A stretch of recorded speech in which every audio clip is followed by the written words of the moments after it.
No, esperando. Okay, good afternoon, everyone. Hope you are enjoying and have a nice lunch after the intense morning. I know that online you could not watch what happened, but we had a powerful mastermind session in the morning. And yes, online. Hello to the online people. So starting this afternoon, we're going to have a bit more of inspiring keynotes and talks, and some people are not able to join us in person, but still managed to send us a little bit of content for us to see what they are doing and to inspire us. So explain a little bit what's going to happen after we leave this stage. We're going to have the Estonian New Residency Program. So Thais is going to talk with us just after we finish here. Then Tarek from Nomads Giving Back is also going to give his powerful input for us. Then we're going to have a talk. Mariskov is going to join us also to talk about the Borderless Retreat and what she has done already. Then we're going to have Stella. She couldn't come also last minute, but anyway, but she still managed to send us a video of her amazing impact with her project. Then we're going to have Sam here on stage talking about creative collaboration. Then Namal, so please pay attention also to this interview we did with Namal and Lorraine. She's really awesome what she's doing. Then we're going to have the amazing Angel here with Isla Remota, going to bring a little bit of a positive local impact to where we are living, which hopefully something that we should always have in mind. And then we'll close down and then have a nice evening and drinks and relax. And then, of course, not forgetting, we are ending a little bit earlier today, so that we also are open if anyone here wants to share a little bit. Let's do a little bit of a speaker's corner, if people are familiar with this. So if you have something you want to share, just tell us during the day, during the afternoon, and we can have a little bit of a stage time if you want to share with the audience here. Okay, let's go in the speaker's corner. What else, guys? How are you feeling, Anna? I'm excited, but now after the food, you're starting to slow down. So I think it will be very nice not to have this necessity to be constantly giving feedback like we did in the morning. I think it was awesome, but I'm very happy now to sit down and just be inspired by others. So. What about you, Yorin? Thanks again for everybody who is participating. Welcome here to this Thriving Nomads conference. And I hope you enjoyed the rest of the second day here. And give it, an applause for the speaker here, right? Yes, for Thais, well, she's remote, but anyway. Thais, you get a remote. Thanks, guys. Applause. Cheers.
residency team.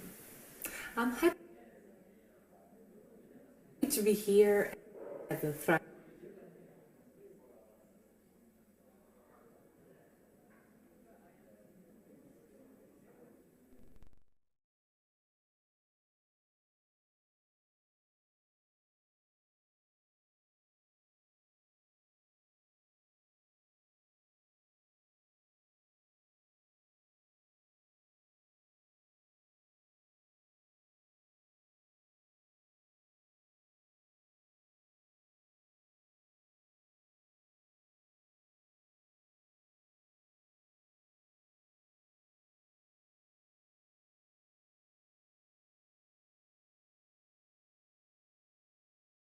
E-residency team. I'm happy to be here at the Thriving Nomads conference, where we all here getting getting inspired by the tools and information about everything related to location independency. So thank you very much, Thriving Nomads organization, for inviting us to be present at such an inspiring and informative conference. So let me ask you here, have you ever got stuck with paperwork? Did you ever need to hire an expert to solve simple things? Or even worse, have you ever consulted with different, for instance, tax attorneys and got different answers from each of them? You, Thriving Nomad, you are location independent, right? Did you ever need to travel back to some location where you have a bureaucracy going on so you could finally solve an issue or dependency? Or maybe, that's the best one, have you ever been promised a sunny, beautiful, magic bureaucracy heaven? But then you got even more stressed, frustrated than before, or like anyone else. Well, let me present you a little bit about Estonia and about our e-residency program. I think you're going to like it. Here in Estonia, everything is digital.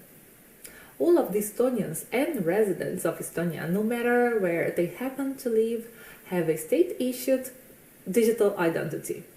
This electronic identity system, call it EID, has existed for over 20 years, and it is the basis of the country's e-state. This Estonian EID is part of citizens and residents' daily transactions in the public and private sectors. We do everything with it. We pay bills, we vote online, we sign contracts, we shop, we access health information and much more. So when does the e-residency come? The e-residency program was created back in 2014. The program provides the same electronic ID that I just mentioned to you, but this time to anyone outside of Estonia. The goal was very simple: to create a borderless digital society for global citizens. So you entrepreneur, you nomad, freelancer, idealistic being, wherever you are, you can start an EU-based company, no matter if you're a solopreneur or if you have a co-founder, or if your project is small, or if your company is big with already many employees. With the e-residency, you can manage your business from anywhere with easy and entirely online. So e-residency is this card here. It is a transnational document. It is a status that provides the access to the Estonian public transparent business environment. In this card, you have a personal code. That is what enables you to open your company here. So the e-identity, the e-ID of the e-residency program gives you access to everything in Estonia from faraway lands. You become an e-resident. We are the first ever digital nation. So when you become an e-resident, you can, as you already know, set up and manage a trusted location-independent EU company online from anywhere. You can apply for a business bank account and access international payment service providers. With your e-residency card, EID, you can digitally sign and transmit documents and declare Estonian taxes online. So, now you know what is the e-residency program. But now, how can you join us? To apply is very simple. You will need only your passport or your EU ID card. Then we are going to need your beautiful face in a picture. But don't worry, you can take it at your home. We teach you on our website how to take a passport-style photo. Next, you're going to write an explanation as to why you are applying for the e-residency, and then you include your CV in it. Finally, you need your credit card because you need to pay the state fee for the application. So, on an overall, it will take you from 2 to 8 weeks to receive your e-residency kit at your chosen pickup location. And yes, we have several pickup locations all over the world. We have over 45 pickup locations. So the cost to acquire the EID from our e-residency program ranges from 100 to 130 euros. Understood? So now that you know what is e-residency, why should you then open your company in Estonia? First of all, you're going to join the first and most advanced digital society. Estonia is a member of the EU, NATO. The Eurozone provides stability. You will trade in euros, so you're going to mitigate the risks of currency fluctuation. And of course, here in Estonia, you have a low startup maintenance costs. Growth happens fast, because here we have a 0% corporate tax on reinvested profits. You already guessed, minimal bureaucracy and clear tax framework. So another important reason is that Estonia has a known, transparent business environment that's very good for you looking for investors. The state fee to register a private limited company in Estonia is 265 euros. But as you aren't based in Estonia, you have your e-residency. In order to register a company here, you will need a legal address and a contact person. But then this is just like hiring a virtual office. It's easy peasy, and you're going to find service providers that helps you with that. So even if it's not complicated to become a resident or open your company in Estonia, the residency team created a marketplace to provide basic information about some of the service providers that partners with our ecosystem to support you, current and future residents, in launching and growing your business. One can think, for instance, okay, I got everything. E-residency is this card that helps people to open companies from everywhere or anywhere in the globe. Yes, of course, that is our core. But we are already beyond that. E-residency is a global community. It's a way of thinking, to act. It's your key to catalyze your goals. It's a lifestyle.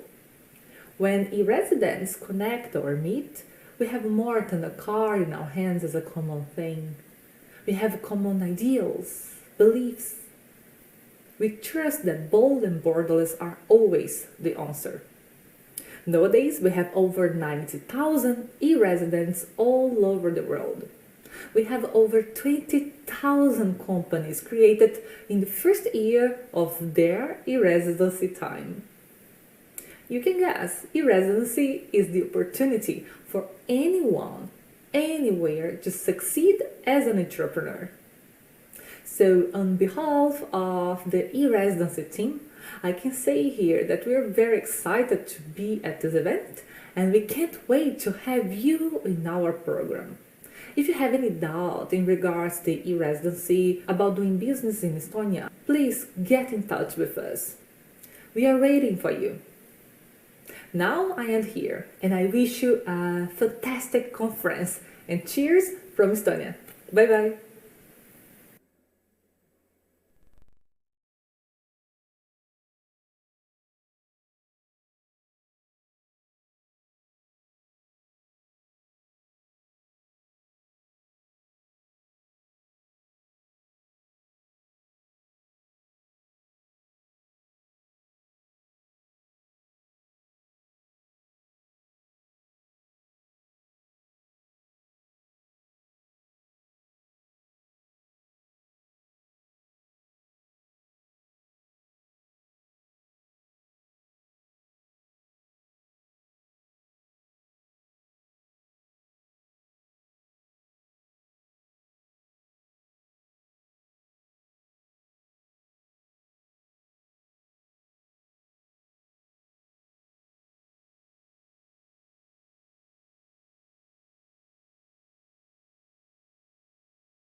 a minute from now, I would say.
My name is Christoph. My team and I are digital nomads and experts for global health insurance.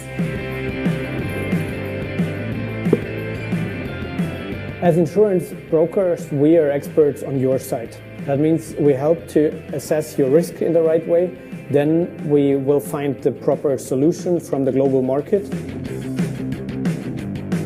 As a digital nomad, you don't know in the morning who's going to shave you in the evening. And in case you have issues with your insurance company during the duration of the contract, we help you to enforce your interests towards the insurance company. As a digital nomad, you never know where you wake up next morning. For more on this, visit our website nomads.insure.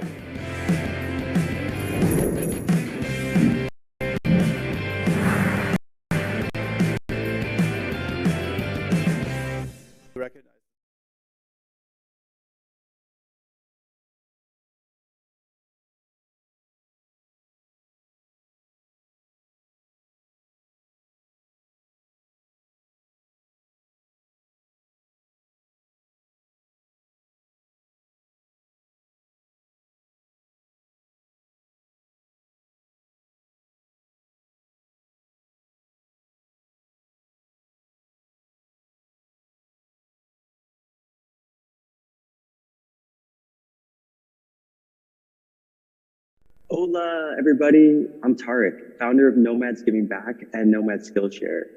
I so wish I was with all of you in the lovely, beautiful Canary Islands. I love the Spanish people and the rich culture, and I have really great memories of being there, but I'm with you there in spirit.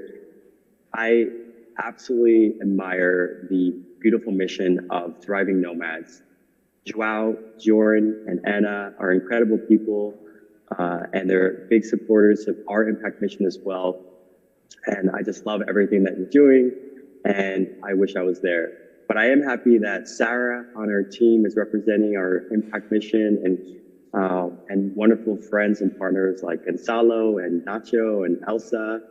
I feel like it's a big family that we're growing here that are aligned with shared values and really doing our best to do what we can for the local communities. So a little bit about Nomads Giving Back and Nomads Skillshare. So, you know, I used to live a very corporate student-high life, roaming around the skyscrapers of New York City. And eventually I was craving more meaning in my life. And I started volunteering in places around the world that really inspired me, you know, both the local communities, the feeling that I can make a difference, and learning how to feel more empowered and to help empower others.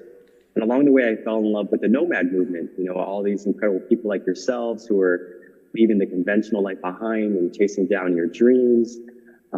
Just really, really inspired me. So along the way, I realized when I was asking a lot of the fellow nomads, how do you connect with the local communities and how do you get back to them?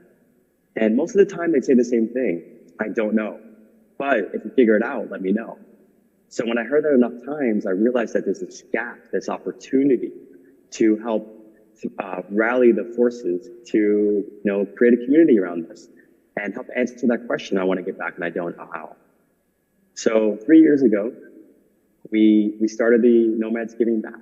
And to help answer these problems, what we did was we brought people together, locals, foreigners, and we had many events, over 120 or so, all different types, from panel discussions and masterminds to impact trips, and both offline and online, and in beautiful nomad hubs like Bali and Medellin and Gran Canaria.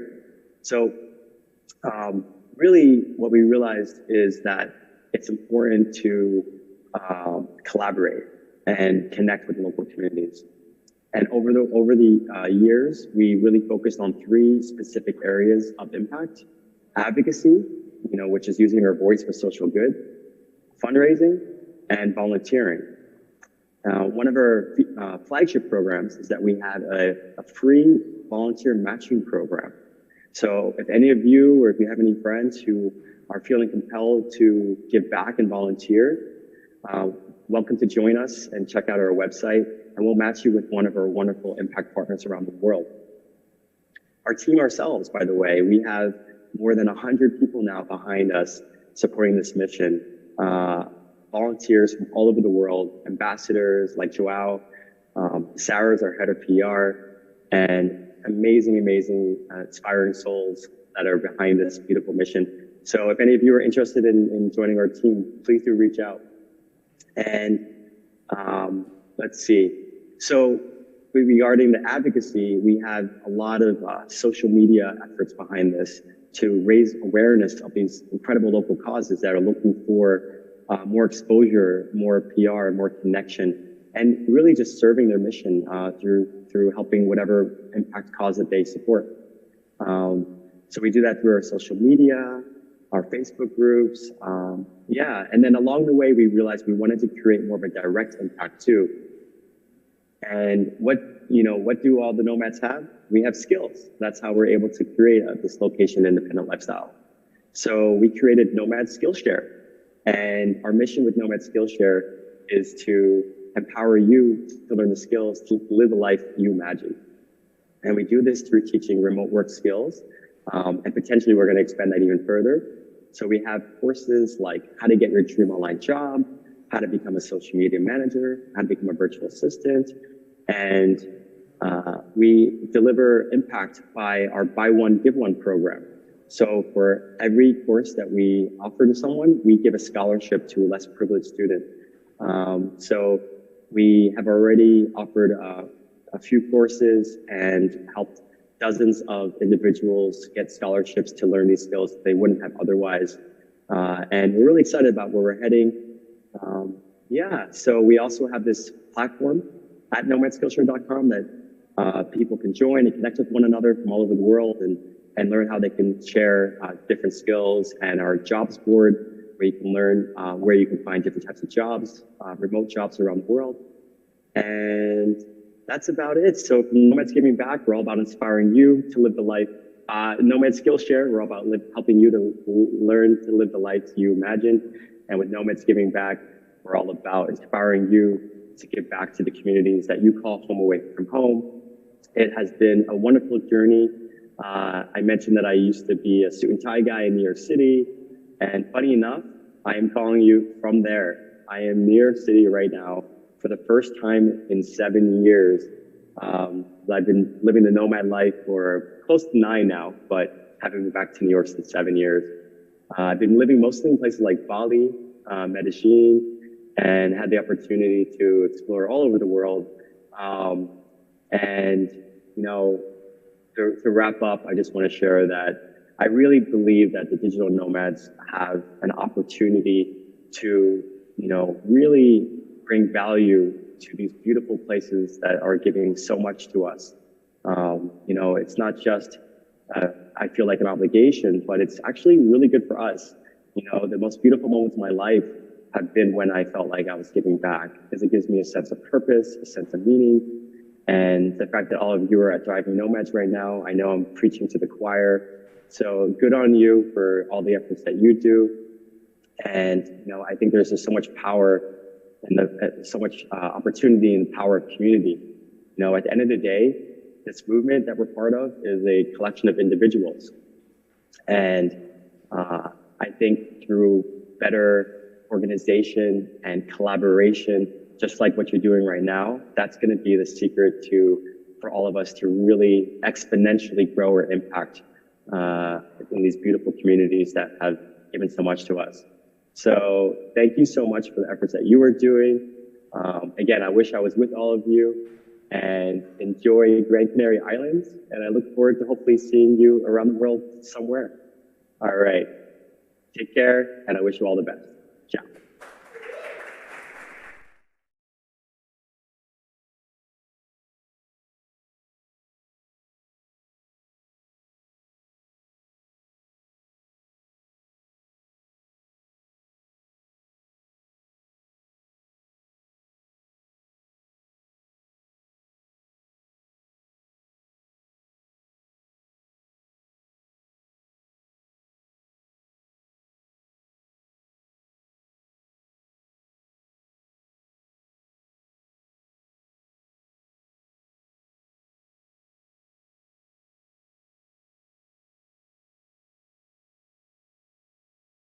A little bit.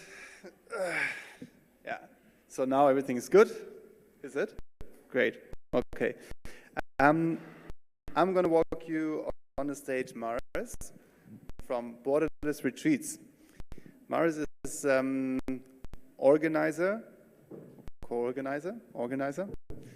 of some special nomad retreats. I think she's going to tell you a little bit more about it. Maris, welcome on the stage. Your applause and Thank you. This side? Ah, the remote.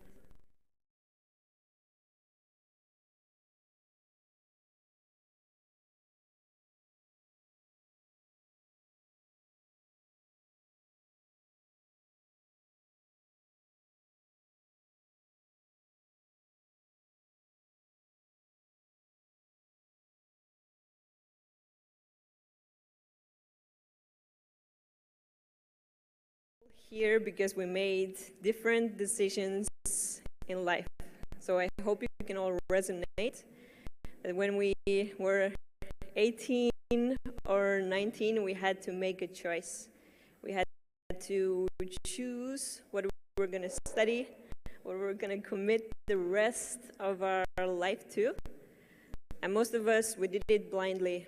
We considered what the industry needs, what pays well, what's expected of us, and how we fit in best. And we tried to be productive. We really did our best to fit into the system from the past, but so many of us, we couldn't do it. Just part of us knowing that there is something else out there. So we took it into our own hands. We went traveling, built businesses, we met like-minded people, and just got more proof that change is possible. And it was really empowering, liberating, right? Because why not? It seemed like a decent career. I didn't really have my priorities or values developed enough to even question that thought process. Yeah, it seemed like a decent job, that's it. And when I was working in architecture, I really used to thrive from feeling busy and stressed. I wear it as a badge of honor. And I realized and noticed that increasing level of stress and dissociation that I was feeling, but also I was just getting used to it. And I tried to convince myself that it's okay. Until I really reached the breaking point that I realized that the amount of lack of motivation, the amount of frustration and just disconnection from my body is not sustainable. I knew that something had to change. And also part of that change, I had to admit that the external world hadn't really given me the support or answers that I needed. I was curious to look into a place that I really had not looked before inside. And I signed up for my first Vipassana meditation course. It's a 10-day, 100-hour meditation course, and just by that deep self-discovery journey, I got access to the biggest mentors I've had in my entire life, which is just intuition and trust. And intuition gave me just the clarity on all the things that were bringing me joy and all the things that were not.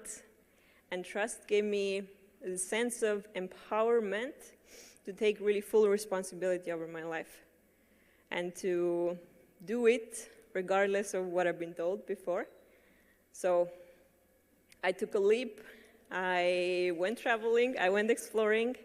I moved to Lisbon. And I was really feeling this overflow of bliss from my newly found inner peace.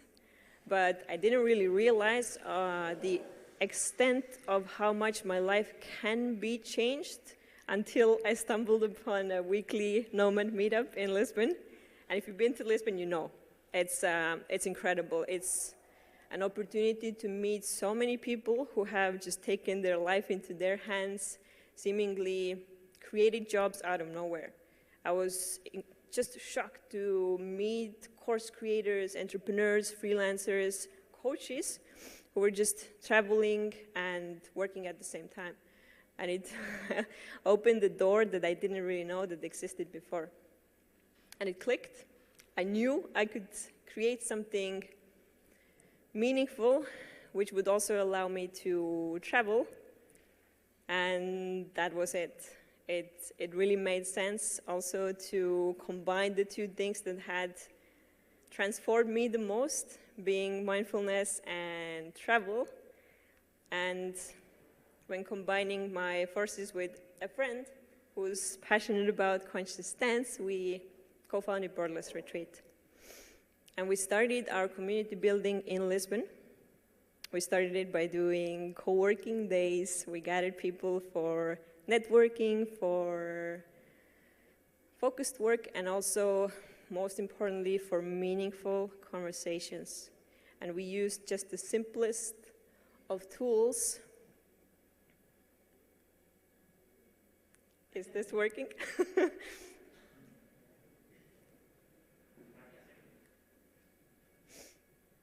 We used questions. 1 second. So, it's this. Yes. Beautiful. We used questions to bring up meaningful conversations, and it was the first time we realized how powerful a space of trust among like-minded people can be. It was just incredible to see people who have never met before coming together and sharing their deepest stories if they felt there's space for it. And it was just incredible to realize the amount of joy that was besides that release. And that's it. That has been the core of every single retreat we have organized ever since. So far we have done 20 retreats, and what we do is we bring together 10 to 12 people in different locations, usually in a private villa or co-living, and we curate a program that's specifically designed for remote workers and nomads to connect deeply with themselves and with others while keeping their work tasks on track. And here's just a little overview of our growth in the past years. In 2019, we did 2 retreats that were more of a test trials, just to get feedback, understand what we're actually doing. And in 2020, we managed to organize 2 retreats in Madeira. We got our participants mostly through word of mouth and Facebook Nomad groups and organizing smaller events. And then a worldwide pandemic hit. Suddenly, gathering people and traveling was really not an option anymore. So we just moved all of our community building online, even dancing for 5 months, but it wasn't the same.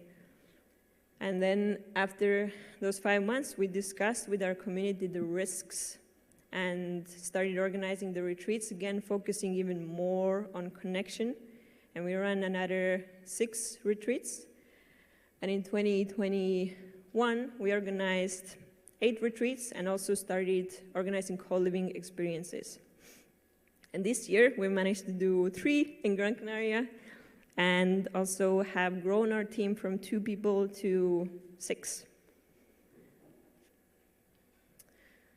So today, it's really a global community, and most of our people who have joined us have been from Europe and the US, but also we have had incredible people from Malaysia, Syria, and Chile.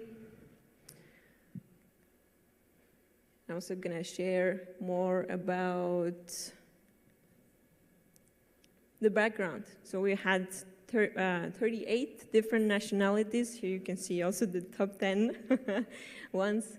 And the average age range is 31 to 34 years old. 53% of all our participants have been female. So it's not only for girls, as it's perceived to be. And most common professions so far have been entrepreneurs, yoga teachers, coaches, software developers, so it's a very different mix of people. And we realized also from feedback that what has made us succeed is, first of all, just asking for constant feedback, and from that feedback realizing that mindfulness is really the key that helps us to build this space of trust and openness where people can connect on a level in a week that otherwise would take them months to build.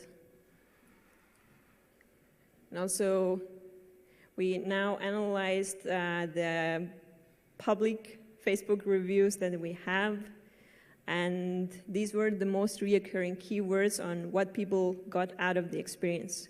So it's all about the people and the intimate space that they felt that they could really be themselves and be open and trusting. It's definitely just a space to feel a completely different level of connection that gives us a reference of how meaningful and connected we all can feel. And here's another set of keywords that were most recurring around what people were just using to describe the experience. And again, it's everything about people and learning from each other and really, really finding the space of support. And here's 1 minute video that I would just let you watch to understand also really what's the experience about. I'm not sure if it has any sound.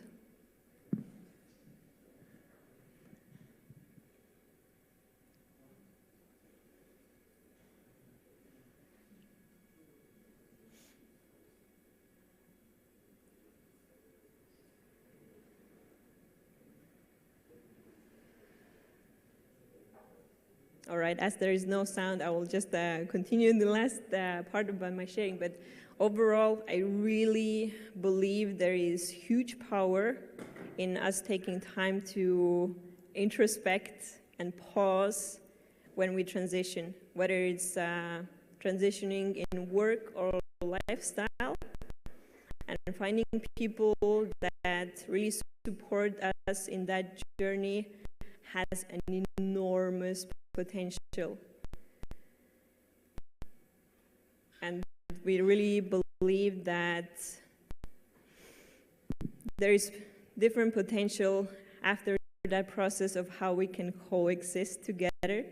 And we have experimented with integrating mindfulness into remote work, with bringing like-minded people together and creating this safe space where they could all connect And most importantly, we have done it by prioritizing inner work at least as much as we prioritize our professional work. Just to find intuition, to find support.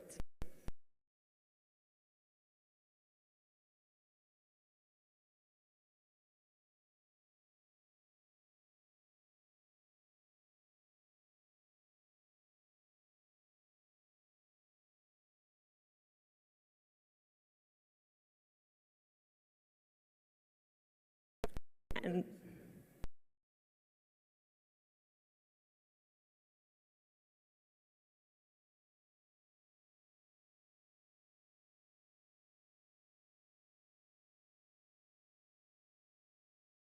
to really tap into community.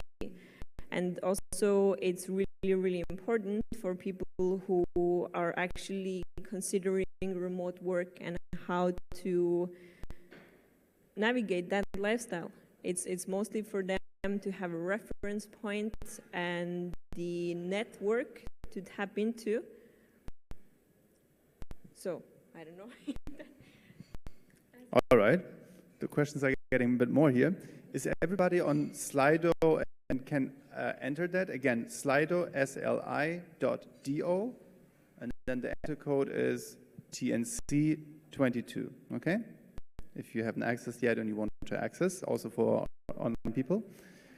There's a question here from Anonymous. What was your biggest challenge organizing these retreats? So still, I think, for example, reaching enough people is the biggest struggle. But the way we have done it also has just centered the whole experience around the community. So I'm also incredibly grateful for our initial lack of knowledge about how to properly do this. Okay. And the next question is if you could maybe quickly outline a typical day on such a retreat, just to give a little bit of a picture. Happy to do so. So we always start our days with yoga, meditation, and then we have breakfast all together, and then to really have an impact also on local communities, because as we mentioned it before, it is a bit of a bubble for sure. But I think those bubbles are also necessary for us to grow and empower each other enough that then after that we could also take more action to do good around us, wherever we travel to. So I think there is already that seed hidden in what we do, but there's way more potential. So Elsa would be happy to discuss it further with you, for sure. Thank you. Then we have a question here, but I can imagine that it is maybe a company secrets thing here. But how do you find the right places for your retreats? Will you tell us? Yes, extensive amount of research, but also having context now with different co-living places, because they also have the same interest of bringing like-minded people together. So now we're building an extensive database of co-living places that we could rent out for the entire week. Not easy, but it's doable. And besides that, we just look for accommodations that are in nature but have decent Wi-Fi. Again, quite a tricky combination, but it's doable. Whoever wants, I can share at least part of that list. Happy to do so. The questions don't end here, so people are really curious. Hey, someone wants to know here, I can imagine who else. Who are skeptical about our whole approach, but I also have to say that there is this gap between mindfulness and entrepreneurship that we are aiming to breach. And also in this approach, for example, mindfulness for us, meditation is also a tool, practical tool to have just sharpened attention, better decision making. So it's not only about this whole spirituality or trusting the universe. It's also very, very, very practical for us to just find ways to improve our well-being, which I think is, as we see with the common struggles of being a nomad, is very important. And just, I think the biggest part of it is the people. People you meet, they can inspire you to... Cool to set up. Did you surround yourself with people specialized in marketing, or did you do it all by yourself? For 2 years, we did it all by ourselves, but also it's very hard to market to nomads. So what we have been doing is just maybe having some content strategies, but mostly just being part through content and events rather than doing marketing as we know. But I'm also happy to connect with anyone who really actually has knowledge of marketing. You might help us out a lot. Mara, thank you so much. Thanks for being with us and being here on stage, presenting your project. Great. I love that. Right, we're going to continue right now, not waiting too long, with our next talk. We're getting ready. We have on our plan how to use your privilege to make a positive change in the world. And we're getting ready for Stella.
Hi everyone in Las Palmas. I'm so excited to be here with you virtually.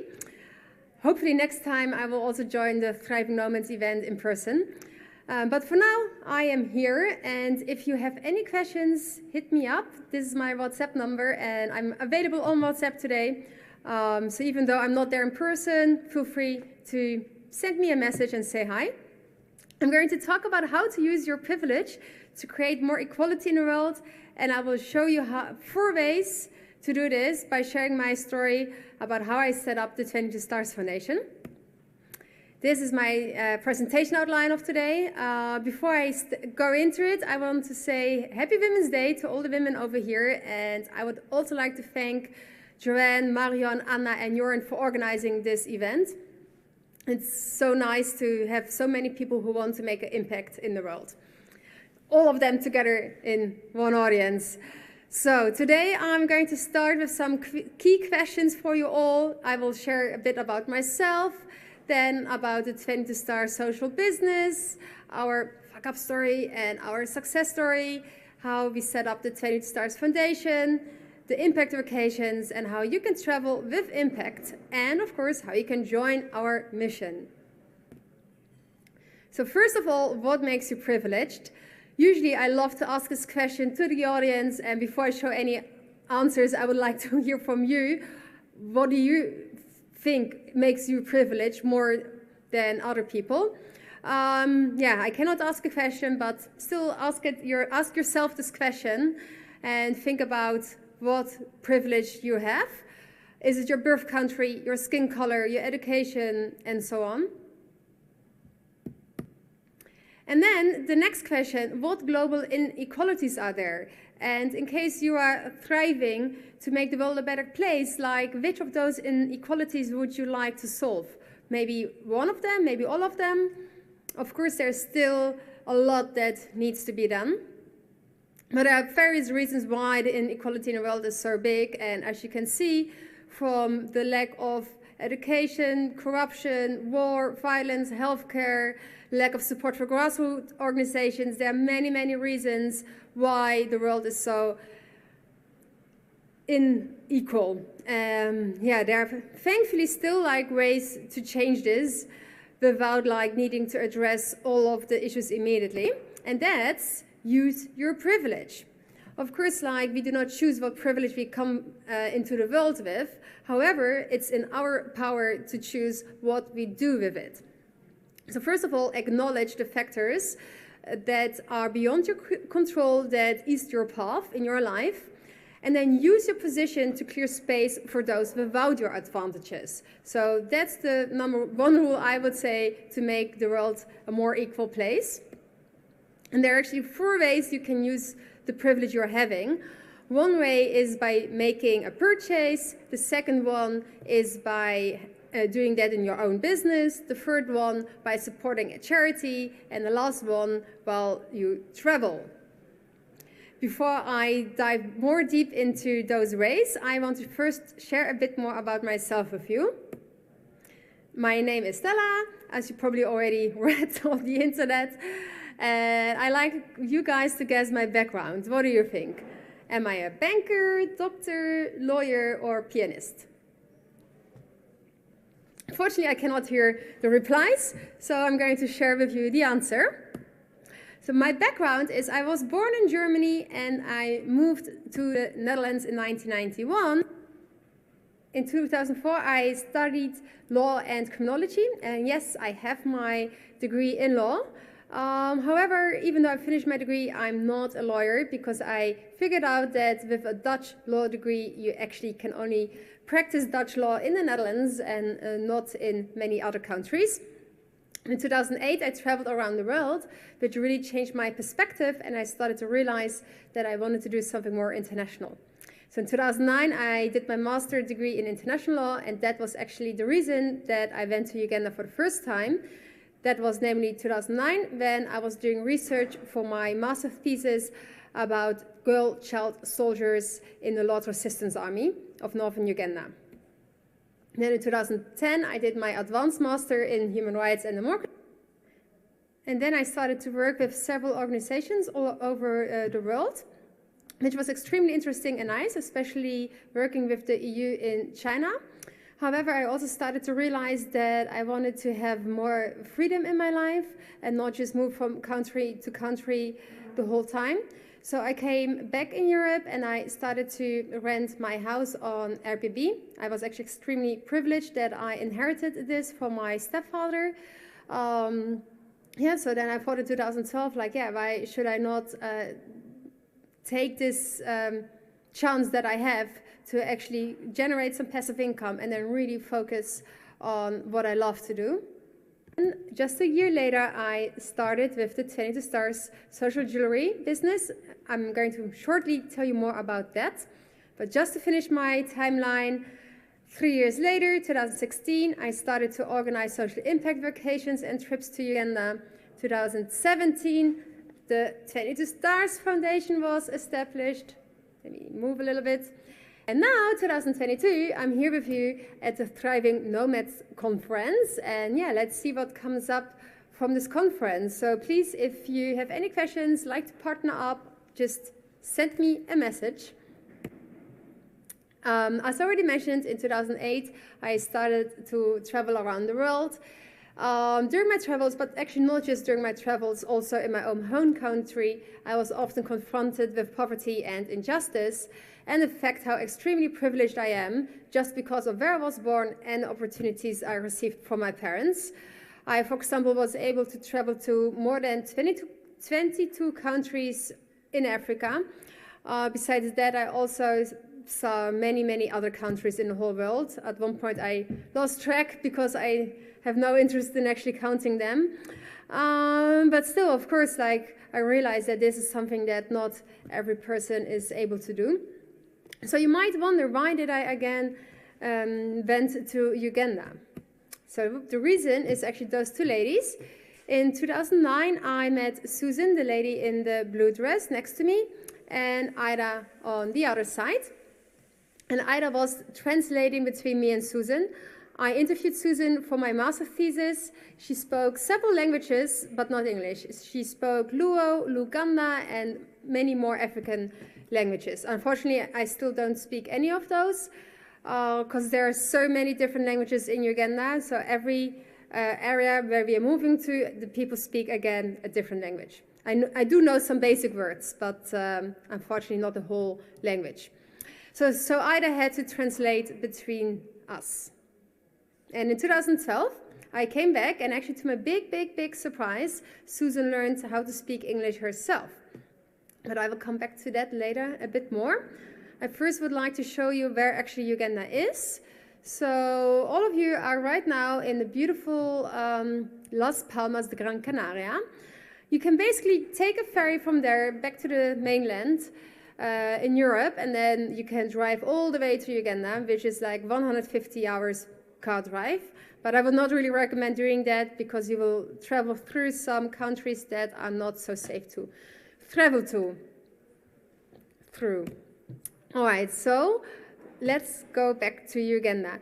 In Uganda, I was really surprised when I went there for the first time, especially in 2009, when the average age was even lower than it is right now. But still, as you can see from the numbers, in 2021, the life expectancy in Uganda is 64. In Spain, it's almost 84.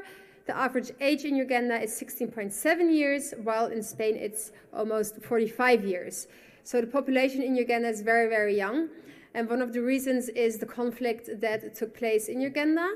There is peace now since 2006, but there is still a lack of education, lack of access to healthcare, and so on.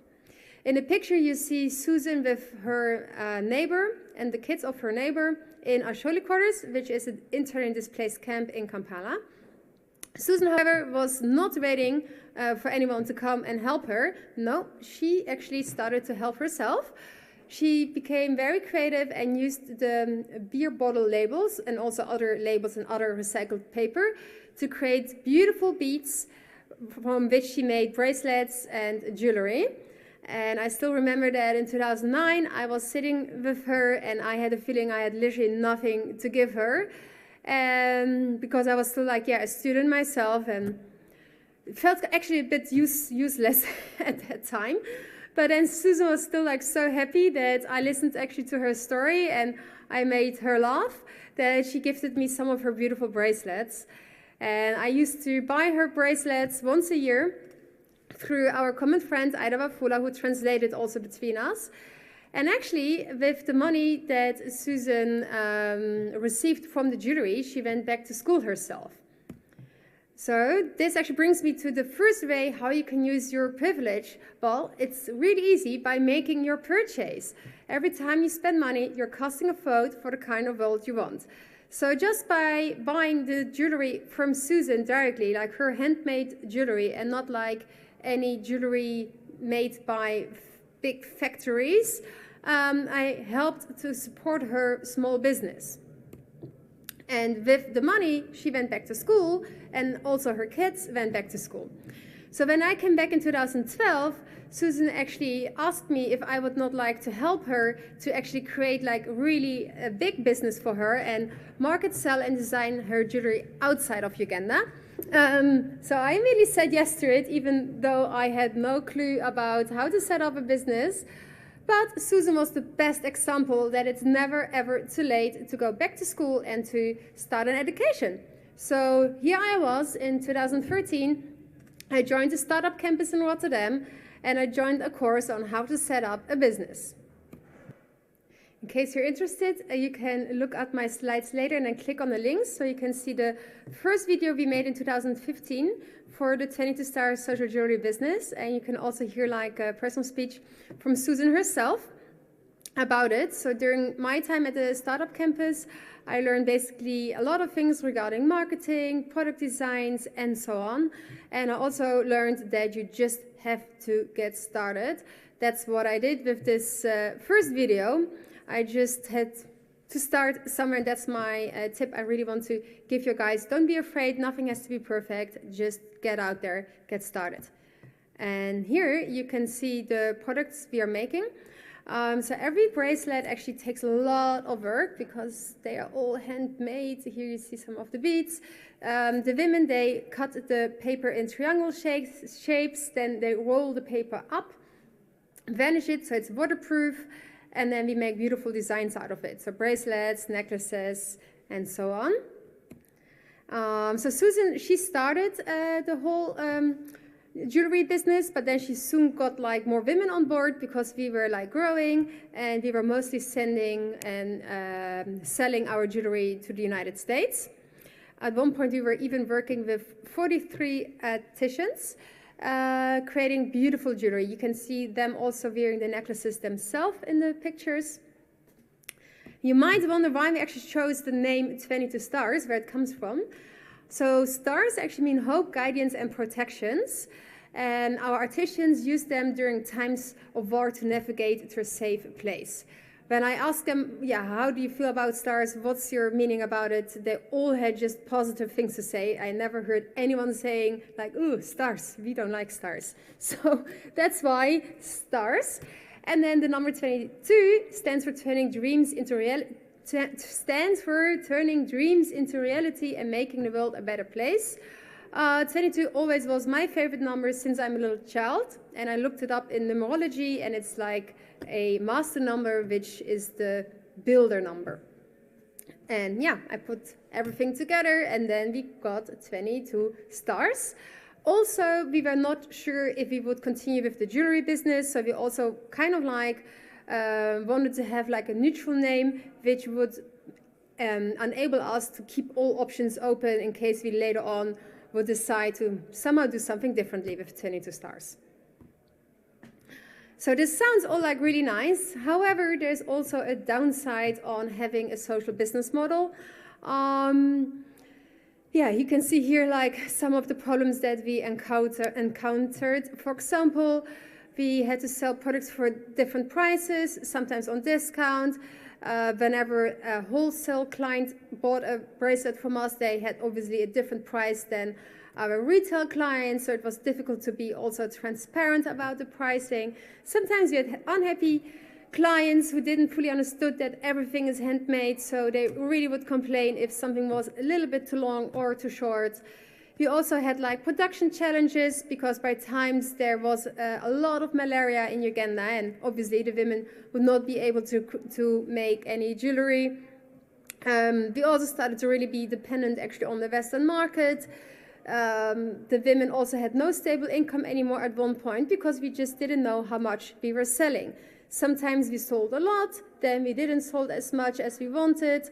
So also to make sure that all of the kids of our artisans would be in school full time, it was really hard for us, you know, to calculate what is coming in, make predictions, because you all know how it goes with a business. Sometimes it goes great, and sometimes it just doesn't go as great as you're hoping for.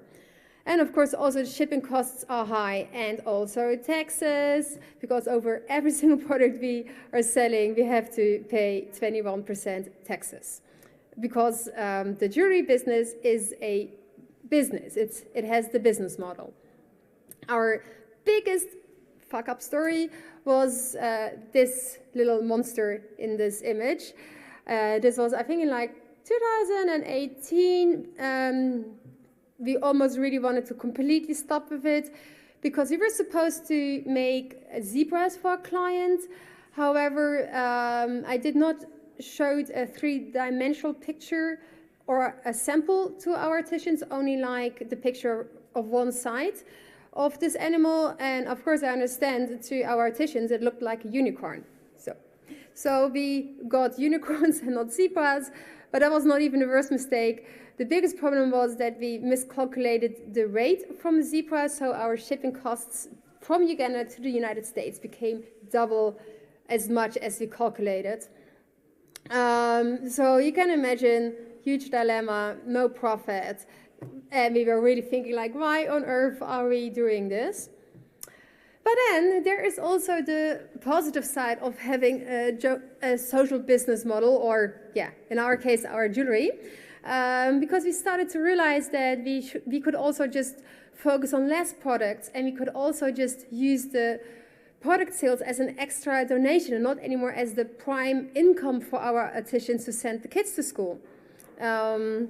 We also started to realize that the smaller our products are, the better, because then we can also easily travel with it.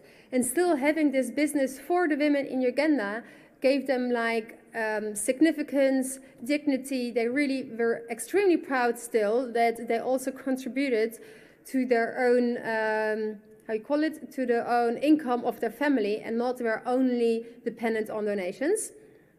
So that's actually like our success story. Trust in your dreams and be free. That's our favorite bracelet. I'm wearing it as well myself. So what we want to like share with you about this is, yeah, if you have a business, just ask yourself the questions like, who are you employing? Do you donate part of your profit? Which products do you use? For example, are you recycling materials? Or is your coffee that you have in your office, is it fair trade, or where is it coming from? Or do you offer your skills? For example, if you are a company with specific skills, you can also donate your time and skills to a charity by helping them, let's say, with marketing. And there are like really various ways that you can still run a successful business and still contribute as well.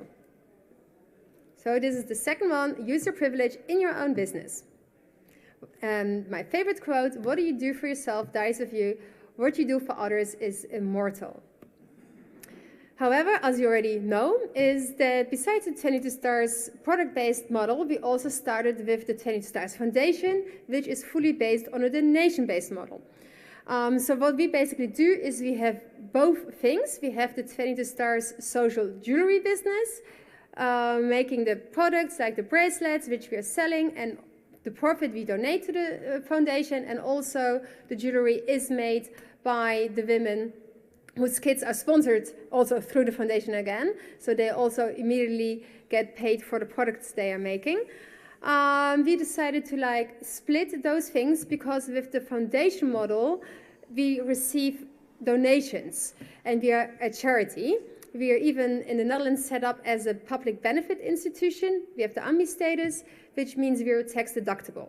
So this basically means if you make a donation to our charity, we are not allowed to give you any product or service in return. So I will not be able to give you a bracelet if you make a donation. So that's why we have both of them still existing. And also if you like to start something similar, you can also think about it, whether you like to have products which you sell or whether you like to also have a foundation where donations are tax deductible. In the Netherlands, yeah, we are registered as the 22 Stars Foundation, and we are focused mostly on doing the fundraising. And then in Uganda, we are registered as a community-based organization in both Jinja and Kampala, which is led by our local community members. So here you see our local team on the ground, Ida in the middle. Ida, she is the project leader in Jinja. Then we have Susan, who is our project leader in Kampala, and we have David, who is basically overseeing both projects. And then you have here me and Susan. Susan joined me in Europe in 2018. We both went to the Nomad cruise, and we gave some talks together in Europe to create more funds for our charity programs. And also, yeah, we work a lot remotely, as you can see. And the big advantage we had was during COVID that we are already used to do a lot like through Zoom. So when the airport in Uganda was closed and I was not able to go to Uganda myself, we could still continue working on all our projects. By now we are having 460 kids in our programs who are having a long-term sponsor in order to go to school.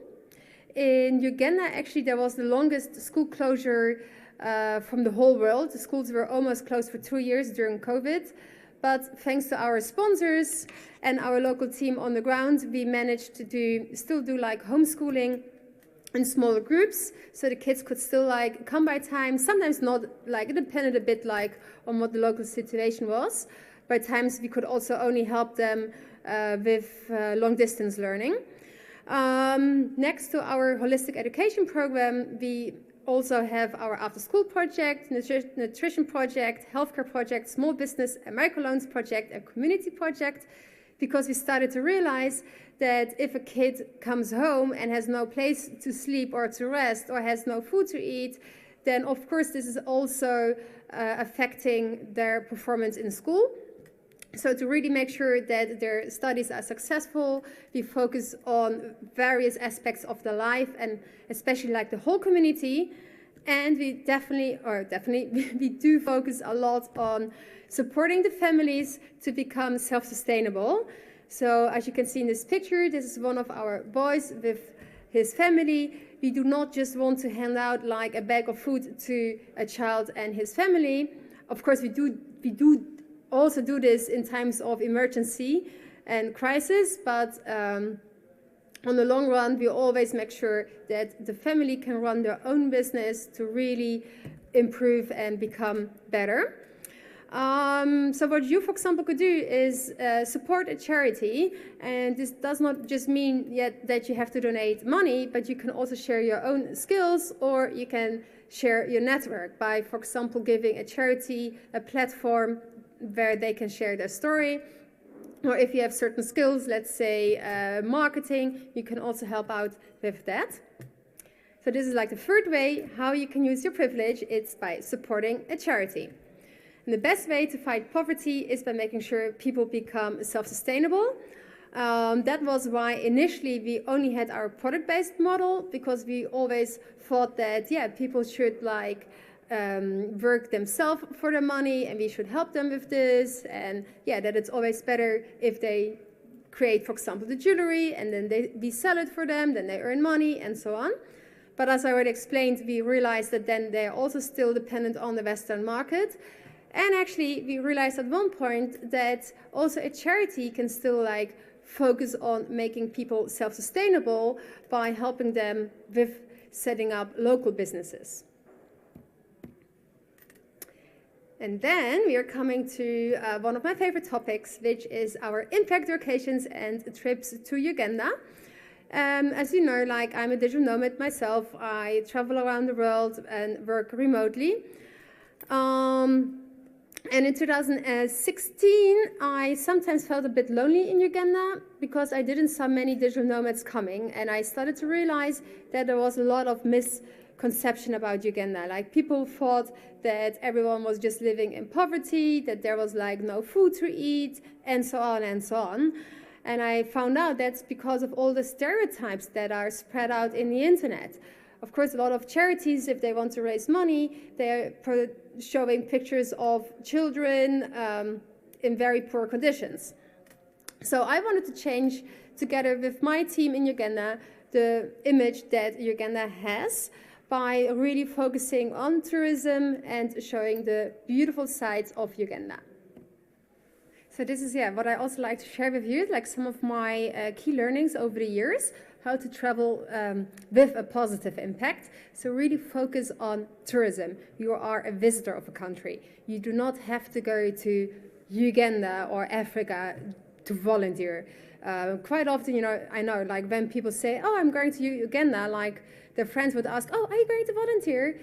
No, that's not necessary. It's really totally okay, to go to Africa to enjoy the country, the continent. I mean, Africa has 55 countries in it, and it's really a beautiful place. So if you go to one of, by the way, this is not just for Africa. This is also if you visit Germany or the Netherlands or Italy, any country, if you go to a country, you know, like focus on the nice things it has to offer. So take pictures of the food, the nature, the cultural events.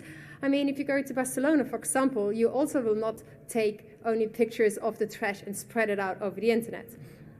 But I always have the feeling a bit, you know, that people somehow feel guilty because they have the feeling that it's expected that they go to a certain country just to volunteer. And yeah, that apparently certain pictures get more likes, like, you know, selfies with kids. They are apparently cute, which actually is not true, but they get a lot of likes and so on, you know. So people, for example, they don't want to post their picture at the swimming pool because, again, they think that their friends back home expect them, you know, to volunteer, and apparently, yeah, then sitting at a swimming pool is not allowed. But this is exactly what I want to share with you. Like, try to avoid this. Like, really try to go away from all those stereotypes of certain countries. Highlight the nice things, and especially like shop and buy from the local communities. So don't just stick in your resort or buy like safari already back home, but really like go with the local people and empower their small businesses. Then, of course, like you can already read about local customs and culture before you go to a country, so you know like how to dress up. For example, right here, you see me like sitting in a short skirt, but I know that the moment I visit a village or a community, I will dress appropriately and I will wear a long skirt. Then, if you're not sure about what is allowed or what you should do or what you should not do, then ask the local people what is appropriate and what not. For example, like in some countries, it's really prohibited to give money to beggars on the streets, and if you do that, you can get like a huge fine for it. So really inform yourself where you're going, and also pay attention to actually the names of national parks and so on, because quite often they have like English names, but they're not even original names, which is such a pity. So ask also the people, like, how do you call this mountain in your language? Yeah, there are even like more things, of course, you can think about. So if you have like any other nice tip you'd like to share about how to travel with a positive impact, then please share it and let us know. And in this picture, you actually see like one of our social impact trip groups in Uganda having cooking classes with Ida in Jinja. So besides the digital nomad vacations, which are more focused on digital nomads, we also organize social impact trips, which I co-host together also with Stephanie Öffner, and of course, like also Susan and Ida are co-hosting those events. The trips are more focused on people who have like full holidays, while the vacations are also giving people space to work on their own things. All right, then when you're visiting grassroots organizations, for example, a charity like ours, like 22 Stars, there are also certain things you really should keep in mind. So first of all, do not put yourself in the center. Quite often I've seen that people came to our organization and then they only posted selfies of themselves with the kids. Sometimes they were not even our kids sponsored by our program, but just random kids who were just walking on the streets, and that's really not okay. Rather use your platform to give our local team a voice and let their voice be heard. And also, put the organization in picture, of course, if you have the permission from them, by taking pictures of, for example, the office building, of their staff members. Like here you see a beautiful picture of our teachers in Uganda. So really try to avoid pictures of poverty portraying harmful stereotypes and of, for example, children running around without clothes, things like that. Also avoid, obviously, putting sensitive information about people online. This one sounds to me so obvious, but unfortunately I really have seen people who revealed the HIV/AIDS status of even children on their Instagram account, which is really not cool. So please do not do that. Again, if you're not sure what to do, then just ask the grassroots organization, but always keep in mind that you might have a power disbalance there. So even if you ask, for example, a family if it's okay to share their story, still think about it, that they might only say yes to this because they want your donation or they want your support. And they are not aware of the consequences if their family portray and their story is on the internet. So please keep always that in mind and really think about it if it's necessary or not to share certain information. And if you want to volunteer in a country, also again, ask yourself some questions before you're going. Why are you doing it? Like, are you going to this country actually more because you want to visit the country as a tourist, or do you really want to do any good? But then what are you actually going to do there? Because you can also just help some organizations by volunteering online for them, setting up a fundraiser, and so on. Quite often people actually who come to a country to volunteer, they do more harm than good by taking away people's jobs or by coming with a lot of second-hand clothes, which then ruin the local market where they actually produce very nice clothes themselves to sell. So think about that before you go somewhere. That said, there are some really nice Instagram accounts about ethical traveling that you can follow. So have a look over here. You can take a picture of it, or like I already mentioned, I'm also going to share my slideshow with you. So use your privilege while traveling. There is no footprint too small that cannot leave an impact in the world. Please really keep this in mind. Not every footprint is a positive impact. It can also have a negative impact. So really think twice where you go and what you do and the consequences of it. And here is our Linktree link. So you can scan it with your phone and then you can find the link to our website, see what we are up to, and perhaps you like to join our 22 Stars family. Just send me a message if you have any questions, if you like to become a sponsor, donor, volunteer online, and help us, perhaps with our next fundraising event. And here's again also some information written in case you don't have a QR code scanner. And this was it. So I hope you enjoyed the presentation and have a lot of fun in Las Palmas. I'm a little bit jealous that all of you are there, but hopefully next time I can join as well again in person. Thank you. Bye.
Yeah.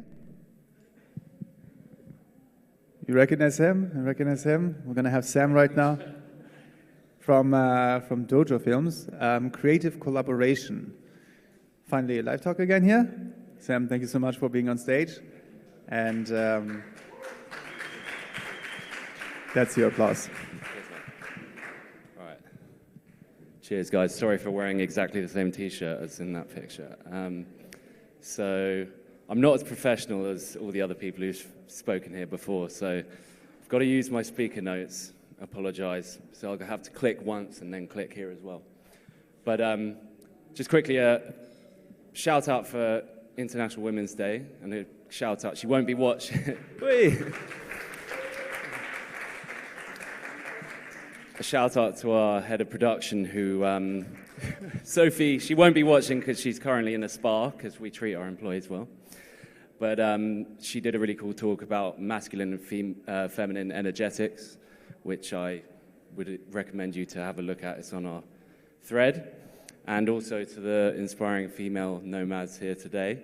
You've done some awesome speeches so far, and you didn't use speaker notes, so well done. So I'm Sam, founder of Dojo Films. Essentially, what we do is create video production content around the world, but the main sort of difference in our business model is we use a network of crews. So we use localized crews to make the production phase, so on-location shooting, more localized, more cost-efficient, and more sustainable.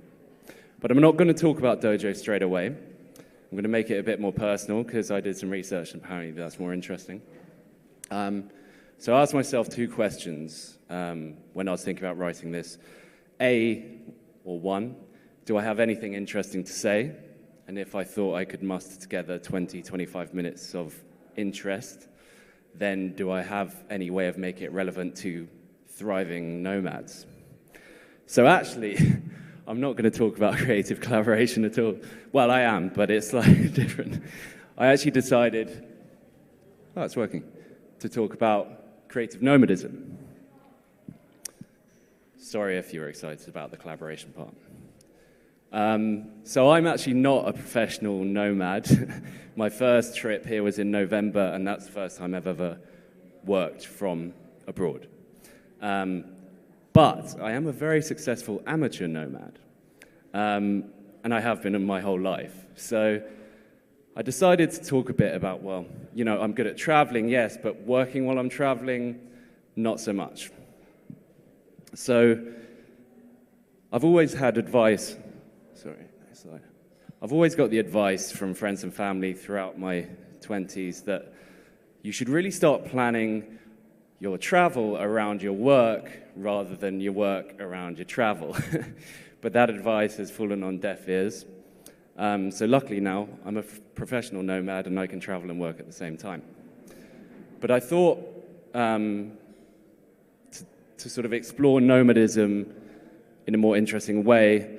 Obviously, the travel and movement is the first thing someone thinks about, but that sort of moving from place to place isn't really it, and we've heard through every talk so far that there's also this underlying idea of sustainability and custodianship within the word nomad, and that's sort of implied. Everyone I've spoke to here has talked about sustainability, and I found that really interesting. And some examples were, on Sunday we went on a trip with local birds and we went to a coffee plantation which had been in the same family for 5 generations. It was all about crop rotation. Really cool trip. Thanks, Eduardo, he's over there. Not listening. Anna talked about zero waste. Another Anna talked about connecting nomads with locals. Philip talking about Seeds for Sustainability on building impact companies. So every single one seemed to have sustainability as part of its central theme. So that idea of custodianship seems to be a central tenet of the nomadic lifestyle. But I decided to take this one step further and try and identify 4 core nomadic traits. Why 4? That will become apparent a bit later. It's a slightly self-serving reason. But we'll start just with exploring them. So I thought I'd make this one bit interactive. So we've agreed tacitly by not booing at me while I'm on stage, that travel and custodianship are two of the traits. So we're just looking for two more. Does anyone have any thoughts on that? And I will be shoehorning your ideas into what I have coming up. So impact, yes. That's not the one I had, but yeah, so impact, how can I twist this? So impact, I guess, is a bit like engaging with culture, maybe. Culture sharing. Any other ideas? At the back, yes. Someone said experience seeking. Thank you very much. So experience seeking and culture sharing were the other two right answers. I don't know if you guys have a show called Family Fortunes, but this is essentially what I feel like I'm doing right now. So the reason I chose these other two were, I feel like if someone's building a house, they're very much thinking about the future. Whereas if someone's a nomad and they're traveling around, they're really looking for an experience in the right now. And that's a very hedonistic trait. And the other one was cultural exchange, which for me is you're sort of presenting your world to someone else and you're asking them about theirs. And that's a real sort of creative storytelling idea. So the cultural exchange for me was the four, and we'll all just have to agree for now because we don't have time to disagree. So with those traits, I'm just going to explore a couple of moments in my life which I feel have sort of redirected me towards being a digital nomad. And we also have a bit of a business revelation later, which we'll come to. So the first experience, sorry, I've got to remember to click twice. So the first experience was my first work trip.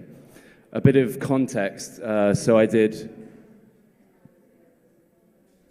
philosophy at university, 3 years of my life where I felt like I came out knowing less than when I went in, and also realizing I was completely unemployable. So I decided to do an international relations master's, and within that master's, I really engaged with the environmental module. And actually, weirdly, part of that module led me to do my thesis in game theory within international climate negotiations, which came up yesterday in Maria's speech, which was very odd. So I ended up at an NGO called the Climate Group as a press officer. I didn't even know what a press release was, so that was very weird. But I ended up in an NGO, sort of value-driven job. And I managed to get myself out on a plane to Rio +20 in 2012 for the Earth Summit. And this is all retrospective, right? But up until this point, I realized I was sort of satisfying these nomadic urges we all agreed on earlier. The first one, travel. I just achieved my first nomadic trip abroad for work. Custodianship, working for an environmental organization. And hedonism, I was 24 and being paid to be in Rio de Janeiro drinking caipirinhas. But there was one nomadic trait that I felt was missing, or I didn't at the time, but with some retrospective thinking, that's what I think happened, was the creativity and this urge to absorb culture and tell stories. But I had a plan. So everyone probably feels this, but my dad is the master of storytelling. Sit round after a glass to a bottle of wine, and he can talk forever. He used to work for the BBC. 40 years ago, he had been one of the first crews to go and shoot any footage in the indigenous tribes of Brazil in the Amazon, a tribe called the Kayapo. He still had a contact called, that's Robney. He still had a contact called Terry Turner, who was still living and working with these indigenous tribes. Weirdly enough, I'd just been to a talk by one of my friends who'd done a successful solar kiosk project in Rwanda. Set up solar kiosks on a shed, power up batteries, and the locals would use them for energy, cooking, light at night, education, really lifting up the quality of life. And the fourth thing was, I didn't have a better picture of him. My friend was living in Rio de Janeiro, and he was doing an environmental development master's. So cogs were sort of turning in my head while I was out in Brazil and met up with him for a caipirinha. And I decided to delay my flight home for 2 months and my job. And we ended up pitching the solar kiosk idea to the FUNAI, which is the organization that looks after the interests of indigenous peoples in the Amazon basin. So I think all of this decision-making underneath was some kind of nomadic drive to tell my own story and do something interesting and foreign to myself and create a story of my own. At the same time, unbeknownst to us, there was an initiative in Brazil called Luz para Todos, which meant light for all. And it had hit a roadblock. 96% of the population, 4% left, pretty much entirely indigenous tribes in the Amazon. There were 100,000 solar panels sitting in a warehouse in Sao Paulo, unused. They didn't have any viable initiatives to bring light to the Amazon basin. So we didn't know, but we were filling that need. 2 weeks later, we found ourselves on a 120-hour bus journey to the state of Pará, a 2-day canoe trip into the Indian tribes where my dad was 40 years earlier. And I met the same chief that he had met 40 years previously. So that was a pretty cool experience. We pitched the solar kiosk concept to the chiefs in their war tent. I spoke in English. My Portuguese friend translates Portuguese. Our guide, this guy here. Oh, can you do the red? This guy here. Translated to Kaiapo. Discussion. Kaiapo, back to Portuguese, back to English. Quite a long process. Anyway, also we had to politely eat turtle sinew, which was a delicacy, apparently. So, amazing experience. But the main task was to prove the initiative was satisfying a basic human need. Lighting for education, energy for cooking, refrigeration for medicine. Unfortunately, the local indigenous tribesmen were a bit too honest in their interviews. They revealed their plans for a beer fridge in the middle of the village and a large flat screen TV to watch football. And unfortunately, the program didn't get signed off. And it was hugely disappointing to us, but funding really has its own agenda. So, the big learning, again, maybe retrospectively, looking back at it, was that I remember thinking if only I'd had a camera to take some more, to document this in a better way. These are the only 6 pictures I have of the whole trip. So my thoughts now are if only I'd been a more creative professional nomad back then.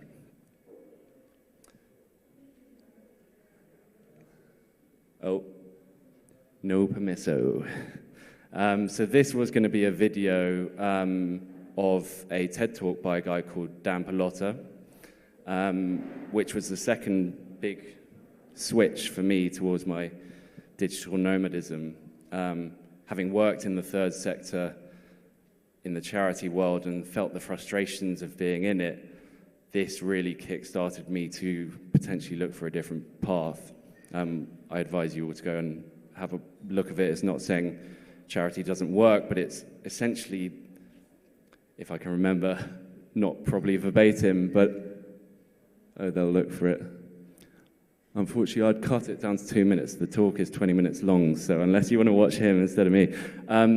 So basically, I'll try and do a synopsis. He's saying, charity and the profit sector are hamstrung by their inability to market themselves. They're not allowed to have proper overheads. And therefore, big corporations always win, because they're allowed to tell their stories and fund their stories. Anyone who gives to charity wants to know that 95% of their money is going to the people that the cause is for. But this stops people from effectively telling their story, right? Not allowed to go to market. So he said, maybe you're better off finding another route for telling your story. And this really hit home with me. And it reminded me of, are we back on presentation? It reminded me of this picture I'm about to show you. This one. So essentially in one of the environmental seminars we had, essentially kick-started the environmental movement. This one was the first ever picture taken of the Earth from the moon and released publicly. This one, called the Blue Marble, was released 4 years later in 1972. And you can actually see a huge exponential spike in environmental activism after these pictures came out. And the whole concept was that it fueled this holistic thinking, right? The planet as a single living organism. And for me, I suddenly thought that's the power of an image. And it kind of spawned my new story.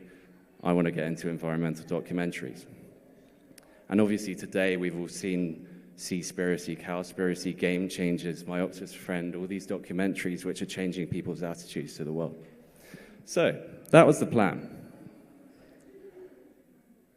I'll be honest, 10 years later, after these nomadic epiphanies, and only thanks to my business partner Tom, we're about to release our first environmental documentary. So what the hell happened in the past 10 years? Well, you get distracted, start a new career, opportunities come, you take them. Insignificant things like earning a living, especially when you're trying to fund a travel habit. And I fell into making customer stories for Dell Technologies. Pretty glorious stuff. And when people ask me what I was up to, I'd have to say, well, at the moment I'm working on a Dell film. And their reply would be, oh, I love Adele. She's amazing, what's she like? And I'd say, no, sorry, Dell Technologies customer story about the VX Rail. Oh, this one. The VX Rail P570, I don't even know what it was, P570F. So that brings me to Dojo Films.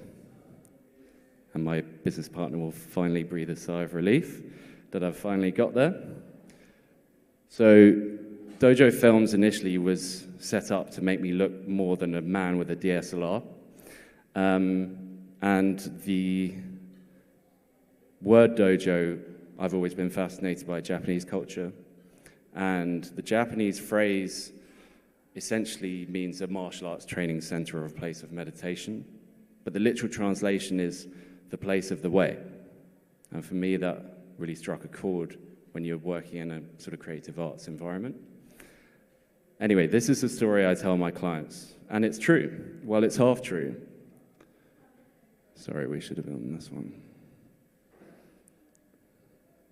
Okay, I think I know where I am. The other part of the story is I used to DJ drum and bass in a small club in Bristol for 3 years, and the club's name was Dojo Nightclub. Sorry, I don't know where I am, but... Okay, there we are. Wait for the punchline. Dojo Nightclub. So this is the part I often omit from telling my clients, right? Unless they seem like fun-loving people. So Dojo was set up in 2015. It wasn't me and my DSLR for too long. I started growing connections and building a bit of a brand.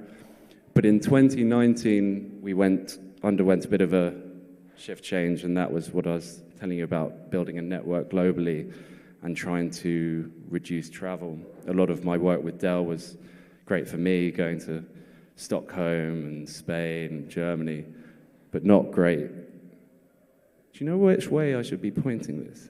Is it that way? Okay. Good to find out halfway through. So, yeah, we had set up a new business model. And I thought I'd answer a few questions that must be burning in your head about how we set that up and who we are. So, what is our model? Essentially, we create one single point of contact for clients who need a global production model, or at least to produce content in more than one region. And the reason that's effective is because we can create a consistent vision across different regions in terms of content. And with video, that's quite important because people work a lot on their brand guidelines, their tone of voice, how everything should look and feel. And having one supplier is really useful for doing that. So I'm not sure if this animation will work, but oh, there we go. So we are one point of contact, one creative vision, and a global production capability. The next question, what is our dream? Our dream is to be the partner of choice for socially responsible brands and agencies using a truly sustainable, tech-driven, and global production model. So I'll just break that down. I mean, at the moment, I wouldn't say we hold our clients to account on their ESG performance, but I think that's something we'd really like to start doing, and I do think that's the way the world's going. People really want to work with other people who they share values with. This truly sustainable bit is we can talk all we want about avoiding air miles, but they're not real air miles. So what else can we do within production to reduce our impact on the world? Global, we're getting there, but we only shot in 31 countries last year, so I think there are a few more countries in the world than that. And tech-driven, we're actually discussing in the mastermind earlier, and I actually may have been persuaded not to go tech-driven, so we may take that away from the mission statement after today's discussions.